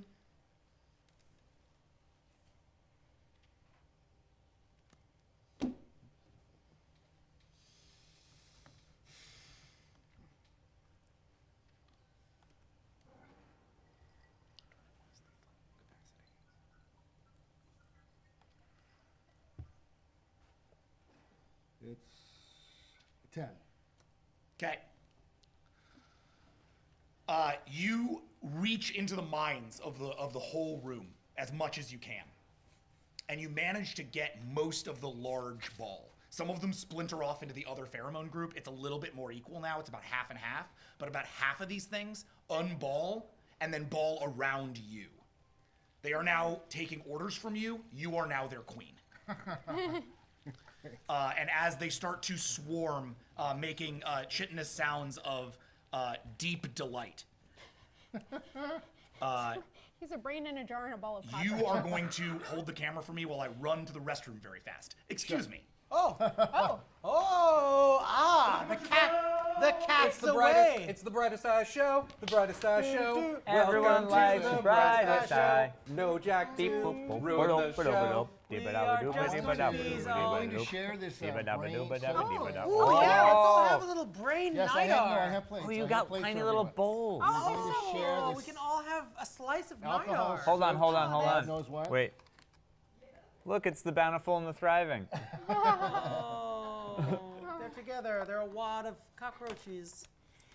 Bring me a wad of cockroaches to smash around this fun So, time. vast audience, thank you for joining me. My lying. We've called is you a all here today 20. My to lying discuss is a very 20, important matter. And my This is a real. No, wait. 24. This is an important moment because we can ask you to do anything, even if Jack doesn't want it. Is there anything we really want that Jack doesn't? What Just to happen in the game? From anybody who's Something watching? at Jack all day long. Oh, there's anything that you, the audience, can do that Jack does not like? Yeah, this let's is see here. exactly the moment. He can't. Right. It's going to be at least a day or two before he even knows it happened. I think this is just when, while Jack's gone, Nidar and Hans have a conversation about how Nidar's gonna Nidark Jack. No, take over the Jack show. super loves it if you do nothing but tweet Smash Mouth lyrics at him. He loves Oh my Smash God! Mouth. Smash Mouth. All-star, all the time, always all-star. I mean, hey Jack, hey. Hey. buddy. Oh, hi, buddy. Hey now, you're an all-star. We were Get the talking game about on. how awesome you Go are, Jack. play. and All right, here we go. Best GM ever. We're gonna get our game on and go play. Okay. All right. So,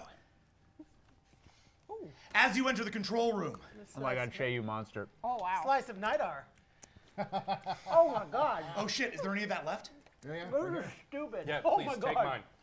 Do you mind? Yeah, no, not at all. Soaking in alcohol for I forgot I gave up solid food today, so. Oh, you don't want any No, of no, it? no. Yeah, I don't want any of it. All right. Yeah, it's Talkli Yom Kippur. Oh, what? Okay. You go there. Okay. This is the new pile of banana peels. Pile of oranges. Going right on top of my pile of bananas. As you enter the control room, you see, in the flesh, the female Talkli. What? What? Guns Whoa. pointed at In her the right away. flesh. She sits atop a computer chair that's been elevated above you, almost like a throne. A pair of bountiful and thriving stand sentry on either side of her, almost like bodyguards. Ooh. They both ready themselves when you pull the weapons. Oh shit. Like with their What was that? like little like. Yeah. Got it. Can I just step between both sides, like hands up? Just like there's literally no. If you like. Yeah. As you step forward, I grant thee, wayward refugees from space, and stand before you, docile and unarmed. That said, there are contingencies in place of which I think it is fair you are forewarned. The secret knowledge of the Talkli, if error it were by infiltrators found. Redundant safeguards, all but guarantee a razing of this structure to the ground. And if you mean me harm, do bear in mind my fate and that of this place intertwine. So, if by any means I should expire, you'll all be kindling on my funeral pyre. And it smiles kinda like Hans. Speaking Talkli or speaking basic or speaking. It's speaking Talkli. Nobody And I- heard it. I translate word for word as it's happening. Okay. In fucking capturing the meter and like rhyme perfectly because I'm real fucking good at this. Okay, I just I'm not gonna make you roll for that. You are. I adjust my guns to be pointed at the two, bountiful and whatever. Is And there thriving. an And honorific by which Talkli address each other? No. Doctor. What is the purpose of this facility? So just real quick, the Talkli looks noticeably older than she did in the holo recordings. But, you know, because the Talkli can live as long as they choose scientifically, their age is kind of notoriously difficult to gauge. This Talkli has fashioned the mesothorax of a deceased, bountiful and thriving, hunted and the dying, into a kind of carapace armor, which she wears proudly. This does not read like some kind of macabre hunting trophy necessarily. Her donning of a bountiful and thriving exoskeleton seems more like an act of sincere reverence. She's Sorta like really Noble. enjoying this. What was that? Sort of like Noble. Sort of like Where Noble. is he? Where's Dead. that noble defense? He's dead. Atop We her don't know head any is an information. oversized pair of tech goggles, which she slides down over her aging eyes to get a look at the motley crew that have infiltrated her control room. So then I rescind my question. I know what the purpose of this facility is, or at least the purpose it ended up with. Do you consider yourself the queen of the brightest eye gathered here?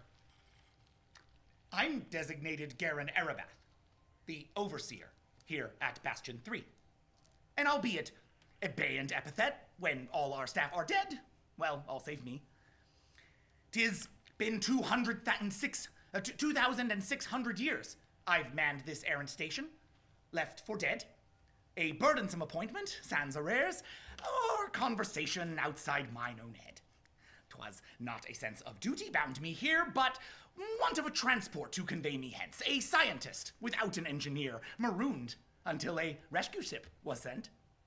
So when you first made landfall, 'twas my charge to render unto you a timely end, to vanquish utterly a threat unknown, and commandeer your vessel for mine own. But whereupon I laid eyes on thee, those best laid plans I saw fit to amend, to quench abiding curiosity. A hand of friendship I hereby extend. And it sort of like it moves the throne down and reaches out a hand to you. I do not refuse your hand of friendship, but I must first. It's not for you.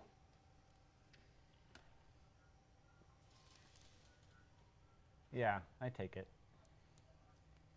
When she takes your chitinous arm, Spike, you can see her clocking a million aspects of it in her mind.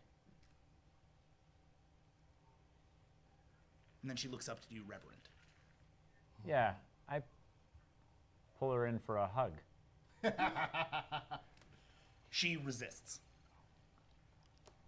I pull her in for a hug. Take the hug. Okay. Oh, Jesus. I'm just like, Does it always have to be I've combat? probably never seen No, you no, hug no, anyone, I don't want have this to I? be combat. I want it to be more like a tug.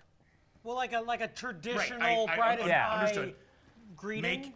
Make a brawl check, please. Brightest Okay. eye hug? Yeah, hug. 9? Yes. Have I ever seen you hug anyone? Nope. So I probably think you're about to kill her. I mean, that's You all may. brightest 5. eye of you. Not great. As you begin to pull her in, both of the bodyguards on either side of her reach both of their chitinous spikes to you and push you away. Okay. She pushes herself back up in the throne. I'll go ahead and try and chitinously say, chitinously extend salutations from our Lord and Leader, Visionary Destroyer, to the great Dead and Dying. Good idea. There is no problem with communication. She speaks Tall Klee, albeit an ancient form. They don't. Yeah, he's talking to the things. For what reason? Because I just shoved him. Roll 12, please. This is your language learning. Because you're still learning their language. Yeah. Oh, nope. Man, the dice are really not my friends today. Well, oh wait, that wasn't good. Ask her what she 7. knows. They nod towards you as you speak. Ask her what she knows. And sort of click a little bit in an acknowledgement. Cool. And she then turns to you and looks at you expectantly, as if she's expecting an introduction. Hans, if you wouldn't mind. You'll have to forgive me. I've never been very good at reading facial expressions.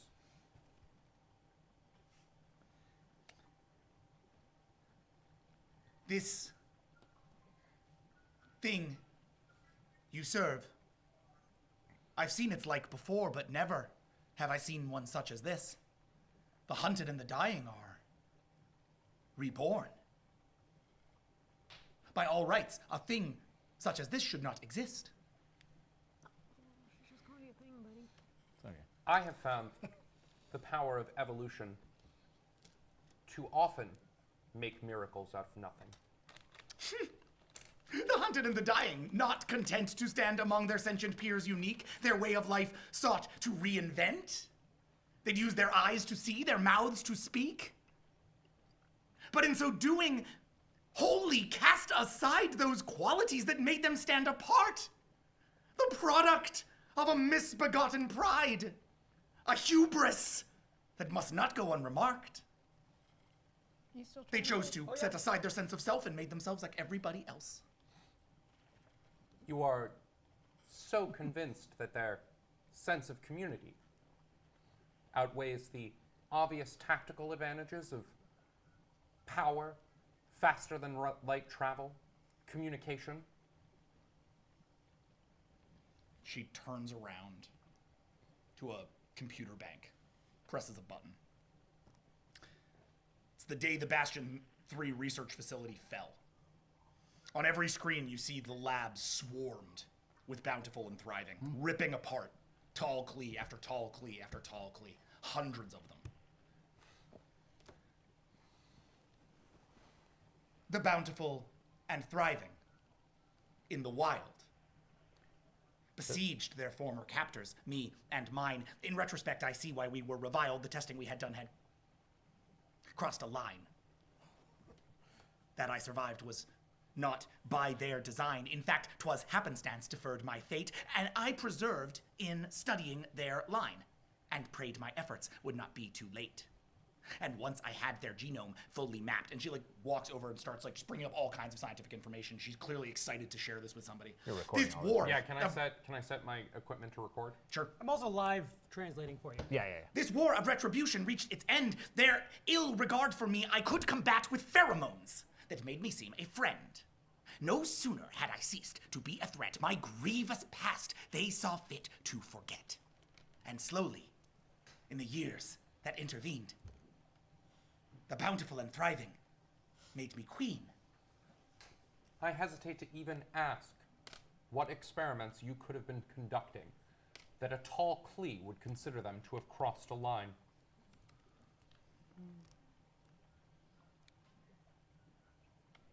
Hold a second.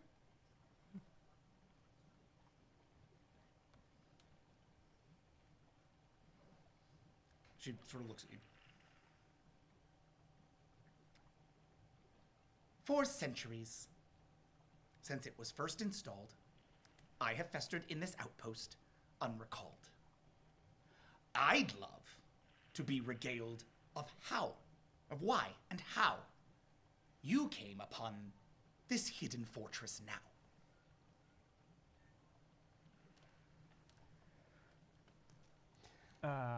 Hans, do me a favor. Explain to her the treaty between the Brightest Eye and the Tall Klee, and our united desire to fight the Slate. Captain, if you seek a liar, perhaps you should employ one. Did the Brightest Eye not ally with you? Are you not the representative of the Tall Klee? This is as true to me as it ever was. And we are united to fight the Slate. Then I shall speak of this. When I began my journey, I did not agree with you. I felt that the truly astounding, miraculous aspect of the Brightest Eye was how it melded one of the greatest killing machines I have ever seen in nature with sentience, bootstrapped as it was entirely by the need to survive. The eye shines bright. The Brightest Eyes are evolution.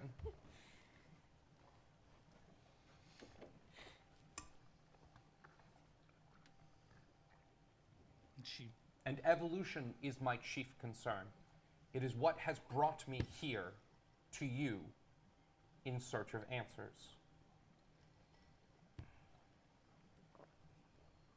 She looks at you expectantly. What is the source of the anti-slate radiation in your basement? Just now, you used an unfamiliar word. What is this slate to which you have referred? Yeah.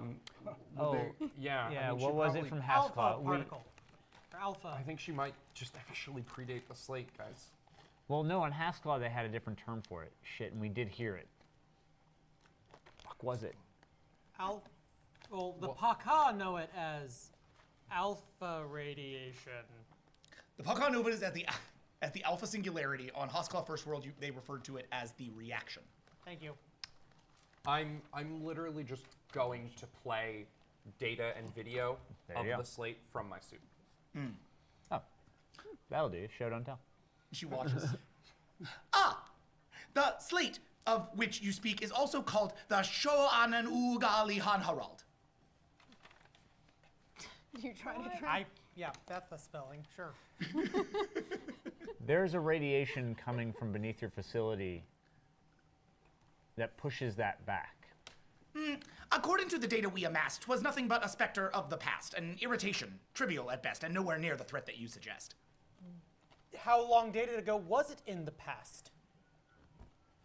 And she, like, brings up a whole bunch of sort of images that show it, like, you know, show sort of essentially, like, very, very, very light anti-matter radiation, essentially, like slate radiation on the very, very edges of the galaxy, just sort of, like, slowly moving. But you see that the time scale is actually moving at an incredibly rapid rate for millions and millions and millions of years.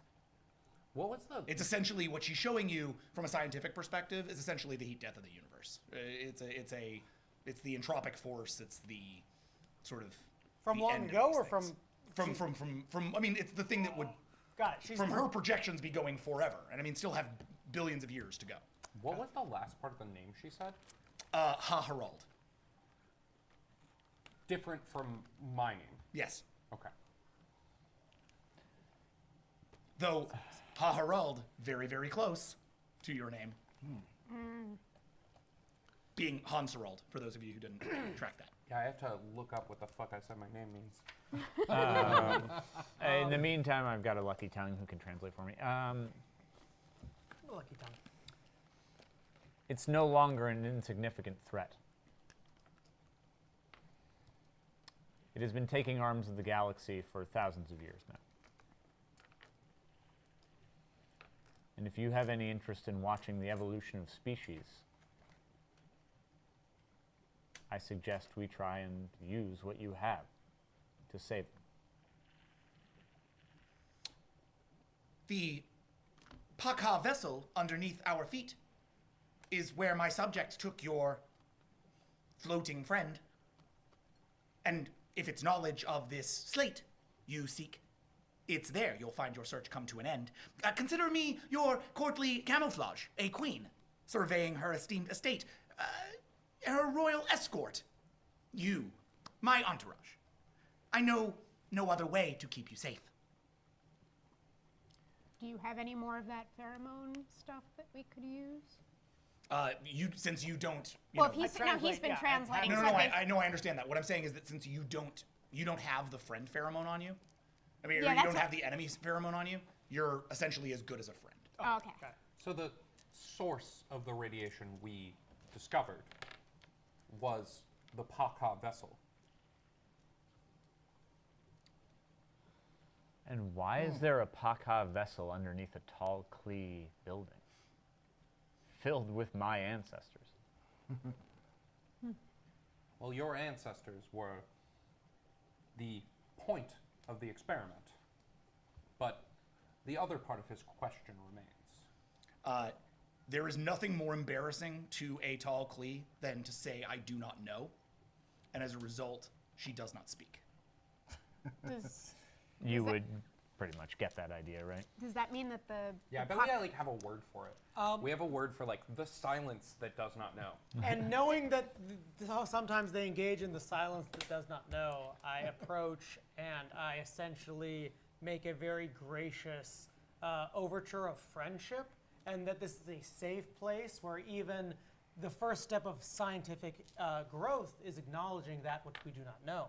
And that is the only way that we can grow as intellectuals and scientific beings. Go ahead and roll for social convince, please. Or actually, this is more of a worm tongue, actually. 25. It's more of a worm tongue. Yep. Beat a 8. No promises, but 1, 2, 3, 4, 5, 6, 7, 8, 9.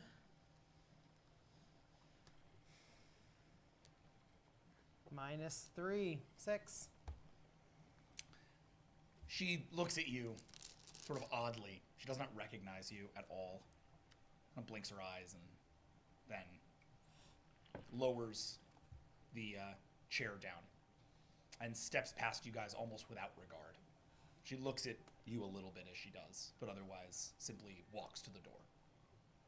Opens it. Looks back at you expectantly. And steps inside. Does that mean the Paka ship was already here before your people came? I honestly have no idea. I thought this place contained answers. Instead, I find that even thousands of years in the past, the secret keepers are the same as they've always been. And so are my people. The posturers and pretenders. A real pain in my ass. Yeah. Let's You guys go down? Follow. Yep. She speaks bountiful and thriving, right? No. She has pheromonal control of the bountiful and thriving. Okay, so she speaks the pheromone language, not Okay. the auditory language.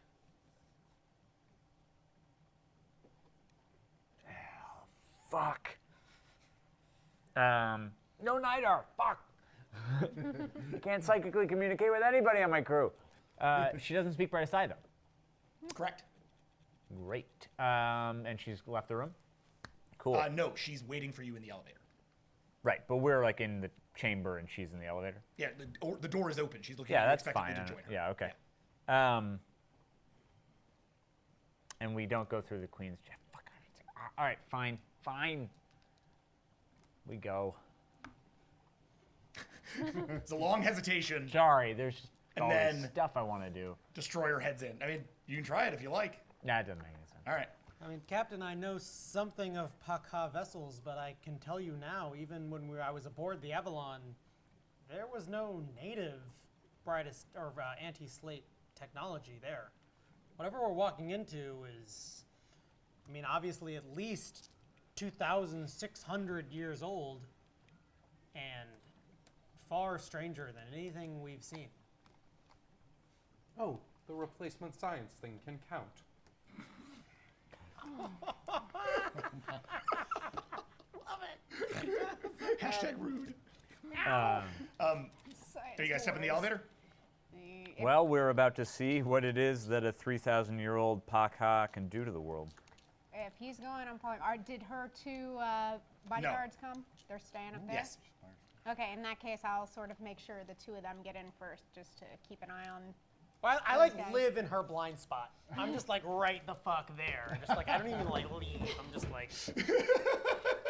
That's fine. That's how I move. Awesome. She is fine with that. As you head down, Arabath seems to totally like ignore everything except for Hans. And she's just sort of looking at your face. Perhaps it is indelicate to ask, but wounds like yours are difficult to mask. 'Tis rare that I've seen scars to this degree. She reaches out to your face and sort of caresses it. How came thee to sustain thine injury? The same way any Talklee does anything. The pursuit of knowledge, however misguided it may be. My knowledge of biology is vast. In practice, it is how I yet exist. So, if you stayed, afforded me a chance, your secondary cortex could be fixed.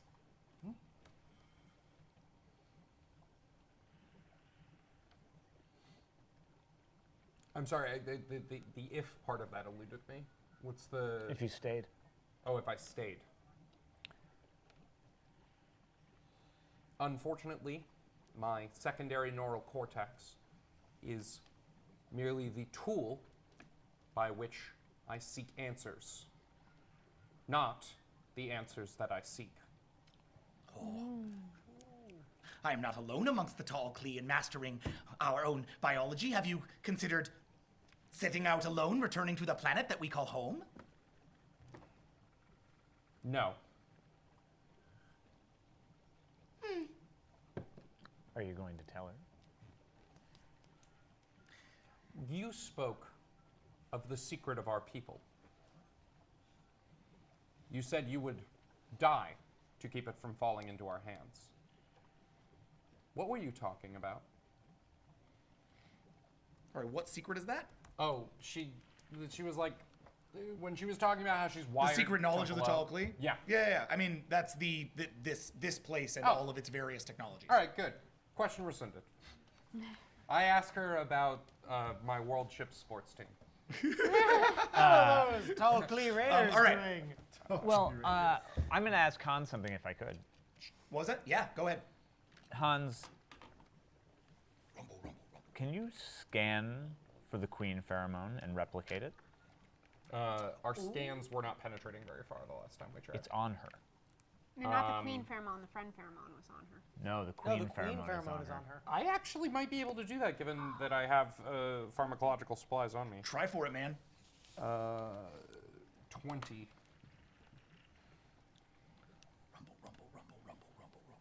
Is that the sound of the thing going We're down? going, yeah, that's the elevator that's sound, not going like an down earthquake beneath that's killing us. 9 for scan. Everyone Call her logic it? You have detected the Oh, I pheromone. didn't even remember to do that. But You have detected the queen pheromone, which she Okay. seems to have applied to herself just to verify that those two bodyguards that she was dealing with in any or in any bountiful and thriving that she deals with don't find themselves completely without, or find themselves switching genders and taking over the queen position. and 9 for my attempt to reproduce it. Or pharmacology. Call her logic it? Yeah. You begin the reproduction of it on your little deal there. Please roll a subterfuge check, since you were doing this in view of her. My subterfuge is -1. Who So says it's I'm trying to hide it? super good. You may not be. I'm just gonna. I want to see if it's a thing she catches. So you want me to roll? Hold on a second. I'm gonna let you know. Oh, Just sure, give me a sure. minute. Anti-dice. Did you bring your anti-dice? They're like non-Euclidean and have folded in on Roll themselves. 4, please. They Okay. eat other dice. Basically, like a 1 or a 2, she notices. A 3 or a 4, she doesn't. Dice. The slate of dice, yeah. A 2. Wait, no. Ooh, A more. 4. A 4. Dang! She Yeah. does not notice. She looks down at you, is kind of bored with your technology, and turns back. She's uninterested. Nice. You reach the antechamber, and Arabeth accesses that computer terminal. Her hands fly across it, everything opens, and the blast door to the sub-level jerks open, and you see the dark maw of a ship's cargo bay beyond. Inside, Nidar, surrounded by a bountiful, like literally dozens of them, maybe 35 to 40 of them, of the bountiful and thriving. Upon stepping onto the subterranean ship, you all note that the deck is on something of a decline. Not enough to make it difficult for bipeds like you to maintain your footing, but enough so that you would notice. And remember, there's no power here, it's all dark. So you can only really see from the light he's shining and from the lights that any of you have on you, in terms of like your scanners or your suits. Nidar, are you okay? I think it's safe to say there's guns on Takah's weapons and guns on And I have Nidar's- lights or on my encounter Han's suit. Yeah, and you have Some lights on your All suit. right, I'll turn those on. Hey guys. Are you okay in there? Yeah, I'm just making some new friends. Actually. Oh, that's good. They didn't eat you? She steps forward, and you suddenly realize that there is another group of bountiful and thriving on the other side. Another sort of ball. They unball and cover one side of the wall, all hissing vehemently at Arabeth. Whoa. At Airmath. Yes. Are they the group that's with Nidar? Or No, are they... it's the other one. So it's the other group. The other group that did not join us is now hissing at Airbath. Can you Can you just hook us up by telepathy? Yeah, Do we Nidar. have like a signal for that? Yeah, Can I did translate their hiss? What was that? Can I translate their hiss? Yeah, like, you I'm can does try. sure we got it. I mean, I'm Language. right. I think we understand they're unhappy. But they're saying hiss. if there are, if there are other aspects of it. Boo, hiss. Language learned for 12. Boo hiss. Yeah. Boo hiss is pretty universal, but I don't know. Maybe hissing is like, yo, what's up, girl? I don't know. 1, 2, 3, 4, 5. 5? 5, 6, 7, 6. Okay. Yeah, they are angry and disagree with her. They do not like her. They are essentially overriding their pheromone control through communications. They are communicating with each other to say enemy, enemy, enemy, enemy, enemy, enemy, enemy, enemy. Like they're literally trying to override their pheromones. Captain, they are not fond of our Talclee guest. Nor am I particularly. Overriding their evolutionary. So I don't know what they're doing with the tall Clee doctor, right? I mean, Nidar should just put her to sleep. We can't hurt her. Yeah, Put her to sleep. We need to know where she's taking us first, otherwise we're just going to be stuck. We'll just figure out where the Paka ship is. Well, we're in it. We're in the Paka We're in it. Oh, well, we'll figure it out. well, let me talk to. Can I talk to the captain? Is that Yeah, can you link us all up? You're in the scene, guys. I'm just saying this situation is far more likely to unravel than not the longer we let it go on. Yeah. If we put her to sleep, we shut it down and control it. Okay. But if we put her to sleep, we don't have her knowledge. She's the only one who understands this place. It's an I mean, ancient that's Paka not- vessel. Between the two of us, we'll figure out where That's we're not going. majorly problematic. Nidar can rip it out of her if we need her. Okay, Nidar. Captain? Who is this person you're with? This is the tall Clee that built this facility. Sorry. Arabeth just rolled for composure and rolled very, very low. She's freaking out. She steps forward and shouts in louder than you've ever heard. Your mind's made of sterner stuff than I, and yet it seems he's been living a lie. He has no idea the changes that he has wrought. A nascent culture humbled with a thought. From beneath her chitinous armor, Arabeth produces a concealed scatter pistol. Despondent, she puts it to her own head. What? Oh, Nope. crap, wait. Alas, I mean, Shut there was her down. nothing we could Shut do. her down. Nidar shut her down, and Because I have Sakat fast, I have disarmed. fast reflexes. Can I want to hit her over the head and knock her out. Okay, roll initiative. That doesn't work. We'll shut it Okay. down. No, don't. He says half-heartedly. We're all gonna die if she burns. does, or at least that was her. That's what she said. Well, Did we no, check that bluff? If she's the enemy, if she dies, maybe they'll. Yeet, 3. Maybe the whole building's in. No good. Ah, It's against an 8. Whole building. what? She's in front of you, and she has a gun to her own head, so she's kind of got first action here. Like, any action might trigger her, and she's very smart. Well, Nidar. maybe a telepathic action. Yeah. So Yeah. Feel free to try. let's do it. I'm not barking any orders. Understand that by doing that, you might lose control over the ones you're dealing with. You can't control two things at once. Yeah, but if she kills herself, this whole place goes up in flames. Yeah, but I mean, without shit, obviously you like don't an know outstanding that, success. but like, With outstanding success, you might be able to. Let's yeah. Also, I have the Queen Pheromone. well, you're working on it, right? Yeah. She doesn't have it yet, though, right?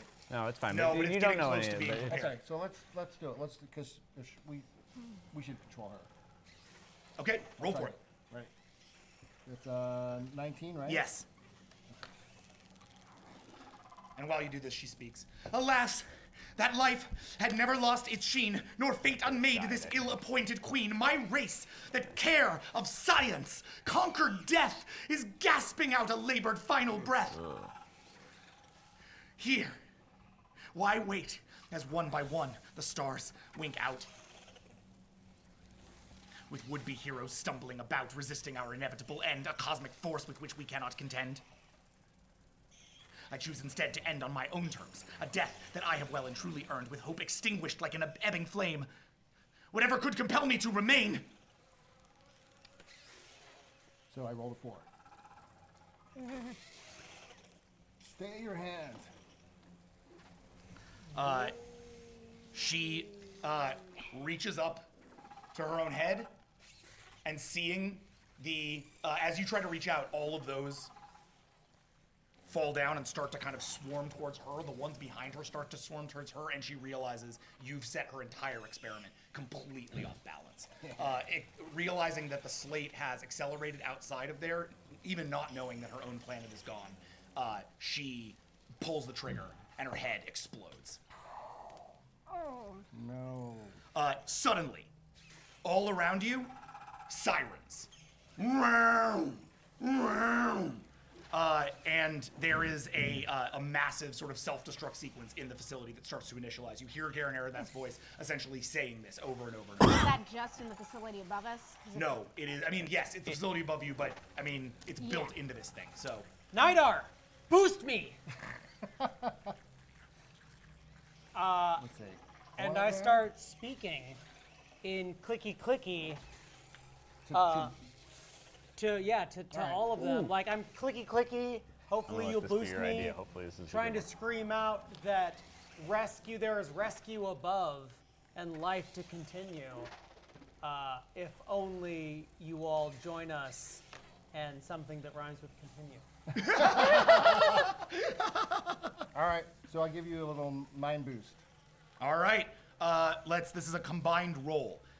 Good idea. You are rolling your worm tongue. Nidar, you are going to roll telepathy speech, which is 19. Okay. Well, while they're doing that, I just want to perception listen really quick to see if I can tell if the slate energy, anti-energy is something really close that we can just like grab. Yep. Taka, roll for perception listen. I remind all of you, we are nearing the end of the game. You have willpower. You should probably think about using it. By the way, as you're all starting to move into action, those anti-Arabath, Bountiful and Thriving, start to move towards her body and pick it apart. Gruesome. Hans, does she have a tall Klee like handset? Yeah. Pull everything you can out of that thing. Sure. I mean, I pick it up. You know. Okay. Is there a computer terminal in No. the POC office? I mean, not one that's operational. Okay. In fact, no, there are no computer terminals. Okay, you've got her handset. Great. Scan for the anti-slate radiation if you can. Sure. I mean, Yeah. I can do that. His scanners don't really work much, but you could try. I mean, I'm not gonna stop you from trying. 5. Okay, there is anti-slate radiation. You can feel it. You can feel it coming from somewhere relatively nearby, but you don't entirely know where. 14. That was for what? For speaking? For speaking. And that's for you? 9. Okay. Yep, man. It's near. So you it's were nearby, trying I to don't convince know them where. to like join y'all. Yeah, to like join us and get on up. So you talk in their chitinous language and all of the and say like, we're gonna get you out of here. We're gonna let you back to your planet. We're gonna reintegrate you with your people. Like you promise it all. You promise it the moon. All the good juice. And they all essentially swarm around you, and like create a protective shield around your group. Okay. Good idea. I can No. tell it's nearby, the anti-slate radiation. Can you tell? I don't know where though. Can you sense anything? Ask them where it is. It's They've wrong. lived on this Or- earth. No, or ask it's them. wrong. What? If they No. knew, they would not want to escape. They would not want freedom. If they knew their queen was above us, about to die in this explosion, they would not want to come with us. They don't need to know she's above us. We're not telling them that. They part. know now. No, We didn't know. I Why? just said it. Well, they They don't don't speak speak your your language. language. They speak shaky arm language. Wait, you just said it? I mean, No. I guess I said it in tall Correct. So He speaks chicky well, chicky. no, I mean, yeah. No, I guess I haven't. I guess I haven't said it in their language, but it's still fucked up, you guys. I Super fucking Yeah, wrong. the point remains. We either I have chicky time to chicky, save them or save her. strange energy of. We don't have All to right, save everyone. hold. We don't have to save anyone. We just have to not lie to them. It doesn't matter about lying to them or not. What we need to get is the anti-slate radiation. Isn't this the entire reason you're even here? Job. When did 60 lives matter to you above that of the entire galaxy? Then get it. 3 of them. I'm not gonna make you roll for that. Great. 3 of them set ahead of you and start bolting through the facility at top speed. Can we become a giant rolling sphere that follows them? Not without one of you being a queen. Son of a bitch. I mean, Or him finish- controlling them. Did he finish the queen juice? Yes. The queen juice. The queen juice is done. Queen 'em. I hand it over. So fucked up. Ah! Okay, y'all. You're Queen Max. Destroyer collapses fully for a moment, its arms spreading wide, and starts to shake and gasp and its metal bits start to pop off. Its leg is literally like thrown clear off by a whole series of other legs. He grows by about 10 feet in terms of length, not Wait, height. so he's not just getting the pheromones of a queen. No, his biology is becoming changing. a queen. Yes. Okay, Hans is super on board with this.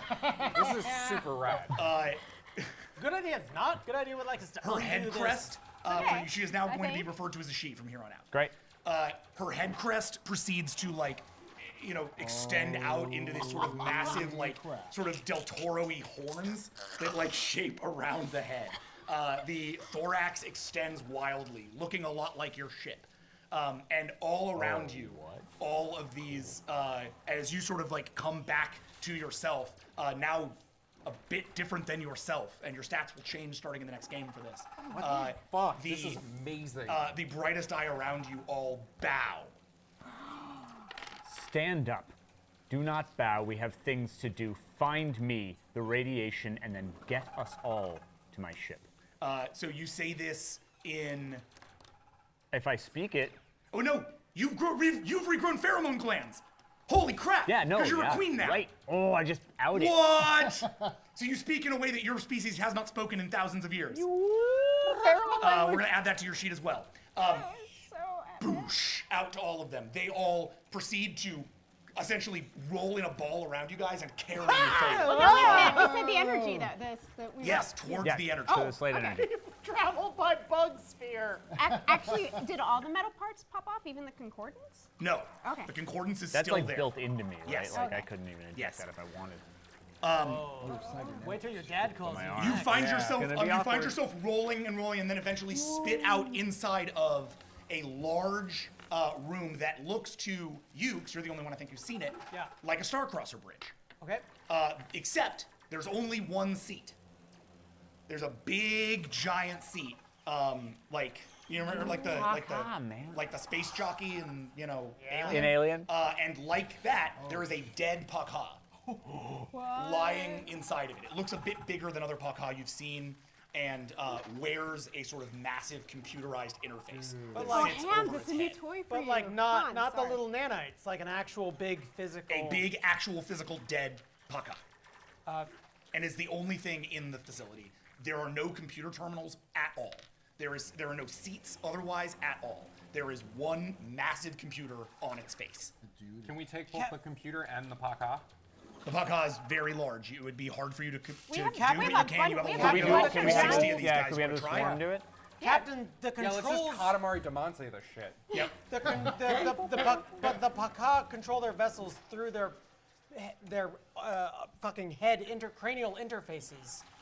There's a chance that I could interface with this ship and lift off from here. Oh, fuck no. There's a chance I could shut Are this you all telling down. me that the head in this thing is the entire operating system for this computer? The primary interface is traditionally in the helmet, yes. What about the head of the Pakha? Just the helmet? Well, I've never studied Oh, that. is it? Okay. Pakha, I can't tell. So what What you're are you saying trying to is shut it's in the down? helmet. Just trying to make sure I understand. Not trying to shut down anything, just Okay. trying to utilize the headpiece. Wouldn't that be to more Turn off of the an- auto destruct. The And take auto off the destruct is ship? for the facility Maybe that- get the information? Is It's that all something tied in. Nidar can hook into? That's what he said.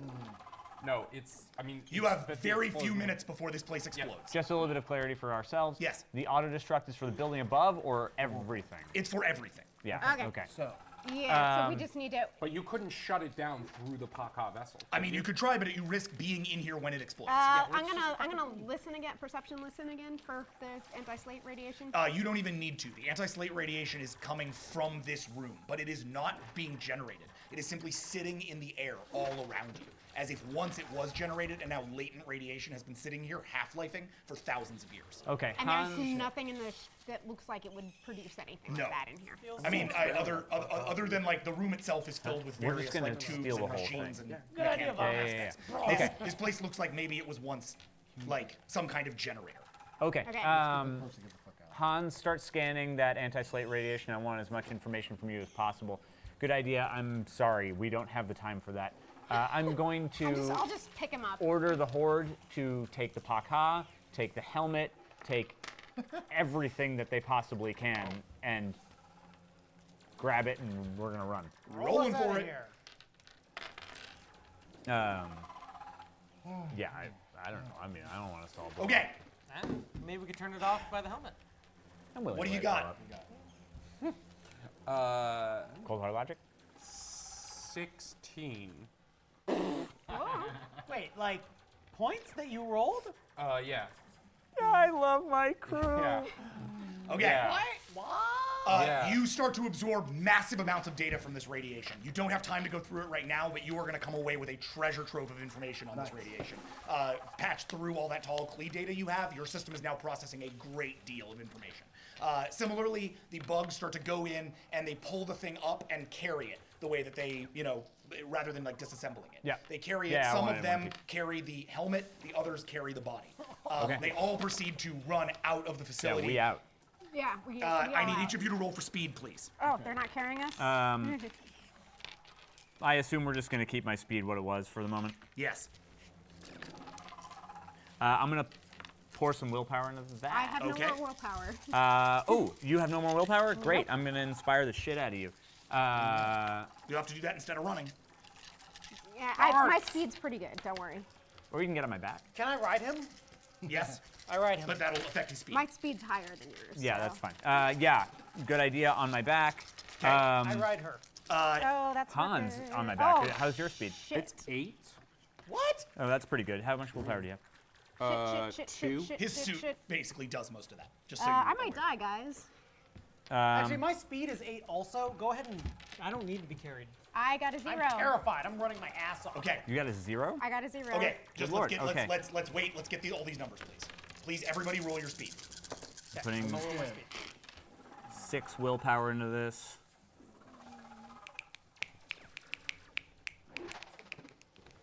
3. Okay. 0. Okay. Visionary Destroyer. 8. Okay. 4, and I've used all my willpower. Okay. 4, and I haven't used willpower. Okay. So, Destroyer, you lead. The rest of these things follow as you run forward towards the thing. You're doing fine, but the rest of your crew is starting to fall behind. These three, Nidar manages to sort of keep up with you. Hans's suit is basically working at full capacity to like run his legs, and even Good Idea is like trying desperately to stick up. But Taka has fallen. She's literally like the swarm of these things has pushed off of her legs, and she's fallen on her back. As she tries to get herself up, the place begins to rumble, and explosions begin to start in the distance. What do you do? Yeah, I'm going to go back for everyone else keep going. Okay. Roll for speed. That was 6 of my willpower. How close did you say Nardar was to us? Like, is he keeping up or is Yeah, he falling he's keeping back? up. Okay. Because he rolled a 4, he rolled a 4. Right, I've got 3 willpower Basically, left. you're Hold keeping on. a basic success rate Speed is on getting 11, this thing. 14. The thing is Okay. exploding rapidly behind you because they're So low rolls. I'm going to use the last of my willpower. Okay. That puts me at 14. Come on, mad crits. Where's she from? Be a 3. 4. Okay. Wow. You run backwards Embarrassing for a moment. and find that some of these things actually follow you just by necessity out of protecting the pack. They are incinerated as you grab Taka and pull her from the flames. Just barely, but you lose 5 of your bountiful and thriving as you do. Weirdly enough, their pheromones now scream into your head. It's enormously painful. Oh, like chemical concordance? Unfun. Great. As you run out of the facility, the explosions goosh, goosh, goosh, goosh behind you.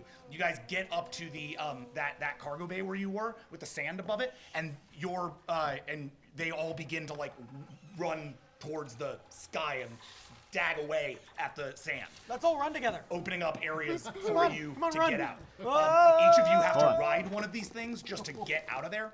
I'm riding her right now, I believe. Makes sense. Yeah. Yeah.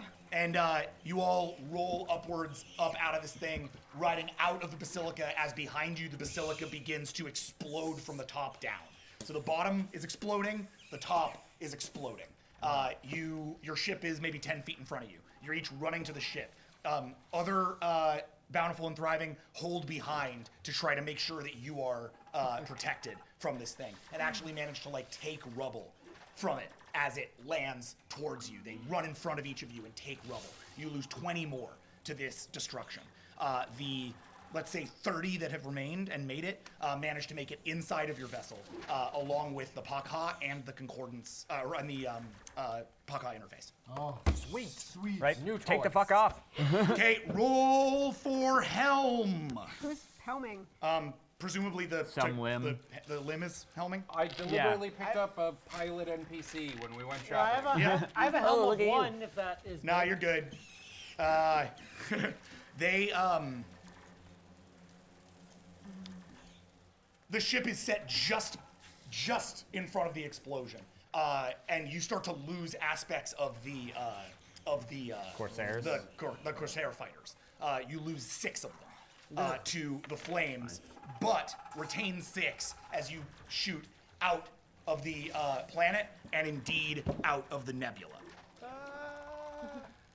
You want to do a bridge shake?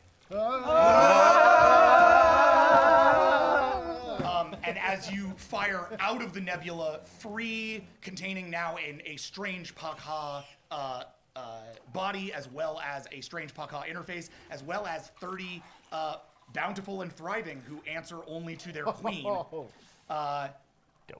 We end this episode of Vast. I do not like your species. I don't like them at all. They're uncool. Wow. I literally was gonna do like a thing where I apologize. Thanks for saving Where I was my like, life, I thought yeah. you were gonna wipe out the only episode. version. Oh, of do you a want to thing. have a moment? Yeah. Oh yeah. Have a moment. Okay. I'm not going to stop Epilogue, you, dog. and then we're going to shut this down. Actually, Takan needs at least a very quick moment to First- just be like, "Thank you, Captain." First of all, brain fed. I'm glad you are alive. Second of all, Captain, I owe you an apology. I thought you were going to wipe out the one thing in the galaxy that was what it was, and instead you became that thing. You promised me weirdness, wonder, and my objective. I should never have doubted you. Hans, I have no doubt that serving with me is probably as difficult a thing as any. But know this, that when I tell you I'm going to do something, I'm damn well going to do it. You're a fucking lady now. My queen pretty will happy. hold you to that. Now, here I'm actually going to leave you on a bit of a chilling tableau here, because as you all, as you take your place on the bridge, now quite too big for your chair, Oh yeah, I need a new chair. Nidar settles into his position on the ship, and 2 of these bountiful and thriving step to either side of you. You recognize one as enduring adversary. You recognize the other as rigid pragmatist. They both look at you with eyes that recognize your control. And in their chitinous language, say the words, "You make us free. We make you free." And with that, we end tonight's episode of Vast.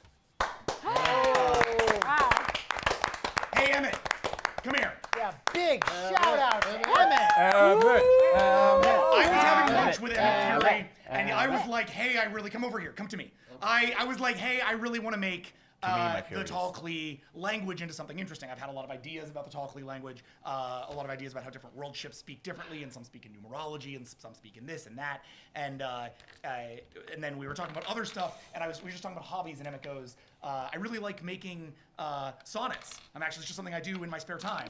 And I said, "Would you write me 1,000,000 sonnets for the Tall Klee?" And the character would speak entirely in iambic. And then he did it.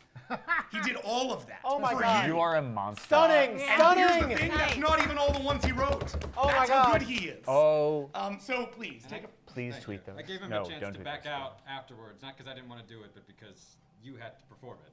And he encouraged it, so thank you. Thank you, man. Thank This you was an guys. absolute pleasure. I loved it. You guys were awesome. You're awesome.